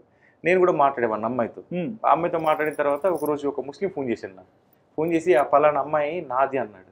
ఇదేంటారు బాబు, నాకు ఫోన్ చేసి నన్ను తగులుకుంది, అది నాకు దానిపైన నాకు ఇంట్రెస్ట్ కూడా లేదు అని చెప్పాను. ఇంకా కొన్ని రోజుల తర్వాత అమ్మాయి చనిపోయింది ఎయిడ్స్ వల్ల. మరి ఎందుకు వచ్చింది ఎయిడ్స్? వాళ్ళ దేవుడు రక్షిస్తాడు కదా, పరిశుద్ధ అదేమంటారు, మరి పరిశుద్ధ రక్తం ఎడిపోయింది, మరి ఎయిడ్స్ పనిచేయలేదా? స్వస్థత చేస్తాడు కదా, స్వస్థత ఎటువైంది మరి? వాళ్ళకి లేని స్వస్థత ఇంకా వేరే వాళ్ళకి వస్తుందా? అయితే ఒకటే అండి, మన వాళ్ళల్లో ఉన్న తప్పు ఏంటి అంటే మన గ్రంథాలు చదవరు. ఓకే, ఒకటి. ఇప్పుడు నేను చాలా మందికి అడుగుతా ఉంటాను, ఊర్లలోకి వెళ్ళినప్పుడు మీరు అన్నారు మహిళలనే మీరు ఎందుకు కూర్చోబెట్టుకొని చెప్తున్నారంటే వాళ్ళు మెయిన్ మహిళలనే టార్గెట్ చేస్తున్నారు. ఓకే, ఊర్లలోకి వెళ్ళి ఆడవాళ్ళని టార్గెట్ చేసి మతం మారుస్తున్నారు. మరి వాళ్ళే ఎక్కడో దరిద్రాన్ని పాటించి వాళ్ళకి చెప్తున్నప్పుడు నేను ఎందుకు నా ధర్మం కోసం వాళ్ళని చెయ్యొద్దు అనేసి వెళ్ళి చెప్తా ఉంటానండి. చెప్తా ఉన్నప్పుడు చాలా మందికి తెలియదు, ఏం కాదు అన్నీ సమానమే, మీరు భలే చెప్తారు. ఇంకొకరు అయితే ఏసు కూడా శివుడు అంశ, ఏసు కూడా శివుడి అంశ అని చెప్పిన వాళ్ళు ఉన్నారు. నాకైతే అప్పుడు ఇంకేం మాట్లాడాలో అర్థం కాదండి వాళ్ళకు. ఇంత బుర్ర తక్కువగా ఉన్నారు ఏంది మన వాళ్ళు. నేను అందుకే చెప్తాను మన వాళ్ళకి కొంచెం తెలుసుకోండి అయ్యా. ఎందుకంటే చాలామందికి ఊర్లలో గరికపాటి వారు కానీ చాగంటి వాళ్ళ పెద్ద పెద్ద స్వామిల ప్రశ్నలు తెలియదండి. అట్లాంటి వాళ్ళ దగ్గరికి వెళ్ళి వీళ్ళు మతాలు మారుస్తున్నారు. మేము అందుకే ఇంటింటికి వెళ్ళి చెప్తానండి, ప్రతి ఒక్క ఇల్లు టచ్ చేసి చెప్తాను నేను. వాళ్ళందరినీ మళ్ళీ ఒక దగ్గర కూర్చోబెడతాను. ఒక్కసారి వెళ్ళనండి, మీరు అన్నారు గర్వాపసులు ఇన్ని ఎలా చేశారు అని. ఒక్కొక్క గర్వాపసి వెనక మాకు 3 ఏళ్ల కృషి ఉంది, 4 సంవత్సరాల కృషి కూడా ఉంది, ఒకటి 18 నెలల కృషి కూడా ఉందండి. అలా అంటే ఎన్ని సంవత్సరాలు, ఎందుకంటే సోషల్ మీడియా వేరు, గ్రౌండ్ రియాలిటీ వేరు. మీరు మేము అక్కడికి వెళ్ళి మీ యేసు అలా పుట్టాడు ఏం చెప్పాము, క్రైస్తవు ముళ్ళుతోనే తీయాలి, బైబిల్ని మేము బైబిల్తోనే తీసేస్తాం. మేము వాళ్ళతో ఫ్రెండ్షిప్ చేస్తాం. ఫస్ట్ వెళ్ళిన తర్వాత ఫ్రెండ్షిప్ చేస్తాం. వాళ్ళ ఇంట్లో సమస్య అంటే మేము కూడా తెలుసుకుంటాం, మాకు లేదా నెట్వర్క్ మేము కూడా తెలుసుకుంటాం. అసలు వాళ్ళ ఇంట్లో మరి ఆ విధంగా పాస్టర్ వచ్చాడో తెలుసుకుంటాం. ఏమనము, అమ్మ మీరు పాస్టర్ దగ్గరికి వెళ్తున్నారు కదా, మీరే ఇంకో పాస్టర్ దగ్గరికి వెళ్ళండి, మేమే సజెస్ట్ చేస్తాం, మేము సజెస్ట్ చేస్తాం. వాళ్ళు ఖచ్చితంగా ఆ పాస్టర్ దగ్గరికి వెళ్తారు. అప్పుడు వెళ్ళినప్పుడు ఆ పాస్టర్కి ఈ పాస్టర్కి మధ్యన గొడవ జరుగుతుంది. వాడికి వ్యాపారం కాబట్టి అప్పుడు వాళ్ళకి అప్పుడు తగులుతుంది. అప్పుడు మెల్లిమెల్లిగా రియలైజ్ అయ్యి మన దాని గురించి తెలుసుకుంటారు. బట్ ప్రే చేస్తే అన్ని క్లియర్ అవుతాయి, టెన్షన్స్ ఫ్రీ అవుతాయి, రోజు ప్రేయర్ లో కూర్చోవాలి, ఈ ఆచారం కూడా ఉంటది కదా. ఆచారం అనదు దాన్ని, ఓకే, అది దురాచారం. అది ఆచారం ఎట్లా అవుతుంది? అది ఇప్పుడు కన్నీటి ప్రార్థన చేస్తే ఎక్స్ప్రెస్ పరలోకం చేరుతుంది. అది ఇంకెట్లా కూర్చోవడం, నిలువు మోకాల మీద నిల్చుండి నువ్వు కన్నీటి ప్రార్థన చేస్తే 3 గంటలకు లేసి అప్పుడు దేవదూతలు వచ్చి నీ ప్రార్థన డైరెక్ట్ పరలోకం తీసుకెళ్తారని పాస్టర్లు చెప్తారు. నేను కూడా అలా చేసిన నాకేమొచ్చిందంటే నా క్వశ్చన్, అవును పొద్దున నేను ఇక్కడ 3 గంటలకు లేసి నేను చేస్తాను, మా అమ్మ చేస్తానంటే మిగతా వాళ్ళు కూడా చేస్తారు కదా, మరి అమెరికాలో పొద్దున 3 గంటలు అంటే అక్కడ వాళ్ళకి మధ్యాహ్నం కదా. అవును, అంటే అప్పుడు దేవుడికి కూడా ఎలా దీన్ని చేస్తాడని నేను లాజికల్ గా ఆలోచించేవాను. అడగలేదా క్వశ్చన్స్? అడిగినప్పుడు పాస్టర్స్ అడిగినప్పుడు నీకు ఫస్ట్ ఏమనే వాళ్ళు దాన్ని చెప్పడానికి ప్రయత్నం చేసేవాళ్ళు, దానికి సాటిస్ఫాక్షన్ అయ్యేవాని కాదు. దాన్ని మళ్ళీ వీళ్ళు ఏం చేసేవాళ్ళు అని అంటే, నేను ఇంకొకసారి అడిగితే నీకు సైతాన్ వచ్చింది అని చెప్పేసి ఇండికేట్ గా నాకు చెప్పేవాళ్ళు, ఇండైరెక్ట్ గా చెప్పేవాళ్ళు. నేను ఇంకాస్త అడిగేసరికి అక్కడికి వచ్చే పాస్టర్ దగ్గరికి వచ్చే విశ్వాసాలకు కూడా పలానా నరేష్ కు సైతాన్ వచ్చింది కాబట్టి అతని మాట మీరు వినొద్దు, ఇట్లానే చెప్తారు. అలా కూడా చెప్పేసి దూరం చేసేవారు. అతనితో మాట్లాడితే మళ్ళీ మీకు అపవాది మీ ఇళ్లలోకి వచ్చి మీ సర్వనాశనం చేసేస్తాడు, అతను మిమ్మల్ని చంపేస్తాడు, చంపి నరకానికి అట్టుకెళ్ళిపోతాడు, ఇవి చెప్తారు. అంటే మీ మాటని వాళ్ళు నమ్మి వాళ్ళు కూడా క్వశ్చన్ చేస్తారని ఇదంతా భయం. ఇదంతా గ్రౌండ్ వర్కే కదా. గ్రౌండ్ వర్క్, ఇదంతా గ్రౌండ్ వర్క్. చాలా కష్టం ఉంటుందండి. చాలా మంది అనుకుంటా ఉంటారు గ్రౌండ్ వర్క్ చాలా ఈజీ అని, కానీ అది అందులోకి దిగి చేస్తేనే అర్థమవుతుంది. చాలా స్ట్రగుల్స్ ఫేస్ చేస్తాం కూడా. చేసాం, ఎన్నో వేల సంవత్సరాల నుంచి చేస్తున్నారా ఎవరు? Pastors, organisation. అవును, వాళ్ళది ఇప్పుడు కాదు కదా, అప్పటి నుంచి వాళ్ళు ఒకటి ఒక వ్యవస్థను వాళ్ళు ఏర్పాటు చేసుకున్నారు. ఇప్పుడు ఒక బిజినెస్ స్ట్రాంగ్ ఉండాలంటే ఫస్ట్ ఒక వ్యవస్థను ఎట్లయితే ఏర్పాటు చేస్తున్నారో వాళ్ళు ఒక వ్యవస్థను ఏర్పాటు చేసుకున్నారు. అయితే నేను అదే చెప్తానండి, మన హిందువులకు కూడా ఒక వ్యవస్థ అంటూ ఉంది, కానీ దాన్ని ఎలా అమలు చేయాలో, ఎలా దాన్ని ఆచరణలో పెట్టాలో తెలుసుకోలేకపోతున్నారు. మన హిందువుల దగ్గర డబ్బులు లేవా? ఉన్నాయి. వాళ్ళకే దశమ భాగం ఇచ్చే ఆచారం మనకు కూడా ఉంది. ఒకప్పుడు ధర్మశాలలు విలేజ్ లో ఉండేటివి, ధర్మశాలలు మర్చిపోయారు అందరూ. లేవు, అది ధర్మశాలలు ఉండేటివి ఒకప్పుడు విలేజ్ లో, ఎక్కడున్నాయి ఇప్పుడు? లేవు. ఆ వ్యవస్థని మళ్ళీ మనము గుర్తు చేస్తున్నాం, మళ్ళీ కొత్త ఏం పెట్టట్లేదు, ఉన్నదాన్ని మనం గుర్తు చేస్తున్నాం అంతే. మన దాన్ని మనం కాపాడుకోవాలంటే ఎవరైతే నాట్ ఓన్లీ మేమే కాదండి, చాలా మంది కష్టపడుతూ ఉన్నారు హిందూ ధర్మం కోసం, తిరిగి కష్టపడుతున్నారు. వాళ్ళకి ఎప్పుడు ఏమవుతుందో కూడా తెలియదండి. అయినా ఎందుకు కష్టపడుతున్నారు? వాళ్ళు ఏమైనా ఆస్తులు సంపాదించుకోవడానికి కష్టపడుతున్నారా? మీరు అనుకుంటారు, చాలా మంది అంటా ఉంటారు వీళ్ళు చాలా డబ్బులు సంపాదించారు, వీళ్ళకి చాలా ఆస్తుంది. ఇంకో విషయం అంటే, నేను ఒక క్రైస్తవుని మారిస్తే ఖచ్చితంగా, అంటే నేను ఒక పాస్టర్ గా ఉండి, నేను ఒక పాస్టర్ కూడా క్రైస్తవునిగా ఒక మనిషిని మారిస్తే వాడు జీవితాంతం వాడు కుటుంబం నాకు దశమ భాగాలు ఇస్తూ నా యొక్క మంచి క్షేమాన్ని కోరుకుంటూ ఉంటారు. కానీ అవునా, నేనే గనక ఒక క్రైస్తవుని హిందుత్వంలోకి తీసుకొస్తే, మళ్ళీ హిందుత్వవాదిగా అంటే హిందువుగా మార్చితే ఆ హిందువుకి మేమే ఇస్తాం, కానీ అతను మాకేమి ఇవ్వడే. మేమే వెళ్ళి మరి ఏది ధర్మం ఏది ధర్మం ఇక్కడనే మనకు క్లారిటీగా తెలుసుకోవచ్చు. మేము అక్కడికి వెళ్ళి వాళ్ళ నుంచి మేమేం ఆశించామండి, మేమే ఇస్తాం. నచ్చ చెప్పి తిరిగి హిందూ ధర్మంలోకి వచ్చేటప్పుడు సాధారణంగా, ఎందుకంటే తను ఇలాంటి స్వధర్మంలోకి తిరిగి వస్తుంది కాబట్టి చీర అదేమంటారు మగవాళ్ళకి బట్టలు పెట్టడము, దేవుడు ఫోటోస్, వాళ్ళైతే అన్ని పడేసి ఉంటారు కదా. మళ్ళీ వాళ్ళ పిల్లలకి ఏమైనా కావాలంటే స్టడీకి సంబంధించిన ఫీజులు కానివ్వండి, లేదంటే పుస్తకాలు కానివ్వండి, నోట్ బుక్స్, దాన ధర్మ ట్రస్ట్ అని ఒకటి ఉంది, వాళ్ళ తరపున వాళ్ళకి బ్యాగ్స్ పుస్తకాలు ఏదైనా సహాయంగా మేమే చేస్తున్నాం, కానీ అక్కడి నుంచి ఒక రూపాయి తీసుకోవట్లేదు కదా. సో డిఫరెన్స్ అది. ఓకే, ఇది నిస్వార్థం, అది స్వార్థం. ఈ మధ్యన ఈ రీల్స్ అనో లేదంటే జబర్దస్త్ సంబంధించిన అవి చూసే బదులు ధర్మం అంటే ఏంటి, అధర్మం అంటే ఏంటి, ఇలాంటి మంచి మంచి వీడియోస్ చూస్తూ మీ యొక్క జ్ఞానాన్ని పెంచుకోండి. మీ జ్ఞానమే మిమ్మల్ని రక్షిస్తుంది. కానీ అంతకు మించి మీరు ఎన్ని రోజులు మీరు ఆ సినిమాల వైపు వెళ్తే ఇలాంటి రాబందులు లాంటి పాస్టర్లు కాచుకొని ఉంటారు. వారి బారిన పడొద్దు అని అంటే మన గ్రంథంలో ఏముందో తెలుసుకుంటే మీరు అలాంటి ఎన్ని ట్రాపులు చేసినా ఎవరు పడరు. సో దయచేసి ఎవరైనా కానీ ఈ వీడియో కొత్తగా చూస్తుంటే ధర్మం ఏంటో తెలుసుకోవాలంటే మన భగవద్గీత చదవండి, కొన్ని ప్రవచనాలు వినండి. సో మీకు ఏది సత్యము, ఏది అసత్యము, ఏది అధర్మము, ఏది ధర్మము, ఏది అధర్మం అనేది మీకు తెలుస్తుంది. ఇది మా నుంచి ఇచ్చే మీకు message. But thank you so much అన్న. అంటే మీ మనసులో ఉన్న మాటలు ప్రతి ఒక్కటి కూడా చాలా ఓపెన్గా చెప్పినందుకు కూడా వీఆర్ సో హ్యాపీ. సో చూస్తున్నారు కదండి, ఒకప్పుడు క్రిస్టియన్ మళ్ళీ హిందూ అయ్యారు, మళ్ళీ ధర్మాన్ని కొంచెం తెలుసుకొని మళ్ళీ ఇప్పుడు హిందూగా మారి చాలా మందిని క్రిస్టియన్స్ నుంచి హిందూగా మార్చుకుంటూ వస్తున్నారు. సో వీళ్ళ ఆచారం ఏంటి, ఎందుకు ఇలా చేస్తున్నారు, అండ్ వీళ్ళు క్రిస్టియానిటీని బిలీవ్ చేసినప్పుడు నమ్మిన ప్రిన్సిపల్స్, తర్వాత క్వశ్చన్ చేసినప్పుడు వచ్చిన ఆన్సర్స్ కూడా చాలా నీట్గా ఎక్స్ప్లెయిన్ చేశారు కదా. మరి ఈ ఇంటర్వ్యూ చూశాక, మోక్ష ధర్మ ఛానల్ వాళ్ళు చెప్పిన మాటలు విన్నాక మీకు ఏమనిపించిందో మీ హానెస్ట్ ఒపీనియన్ తప్పకుండా కమెంట్ సెక్షన్ లో మెన్షన్ చేయండి. అండ్ మీరు ఎవరైనా సరే మోక్ష ధర్మ యూట్యూబ్ ఛానల్ చూడని వాళ్ళు ఉంటే ఒకసారి వెళ్ళి చూడండి, ఏ టైప్ ఆఫ్ కంటెంట్ చేస్తున్నారు వాళ్ళు, అంటే వాళ్ళ యూట్యూబ్ క్రియేట్ చేయడానికి ఉన్న ప్రక్రియ ఏంటో మీకు అక్కడ కూడా క్లియర్గా అర్థమవుతుంది. అండ్ ఈ ఇంటర్వ్యూ చూశాక మీకు ఏమనిపించిందో తప్పకుండా కమెంట్ సెక్షన్ లో మెన్షన్ చేయండి. And please do subscribe our channel Aadhan for more updates.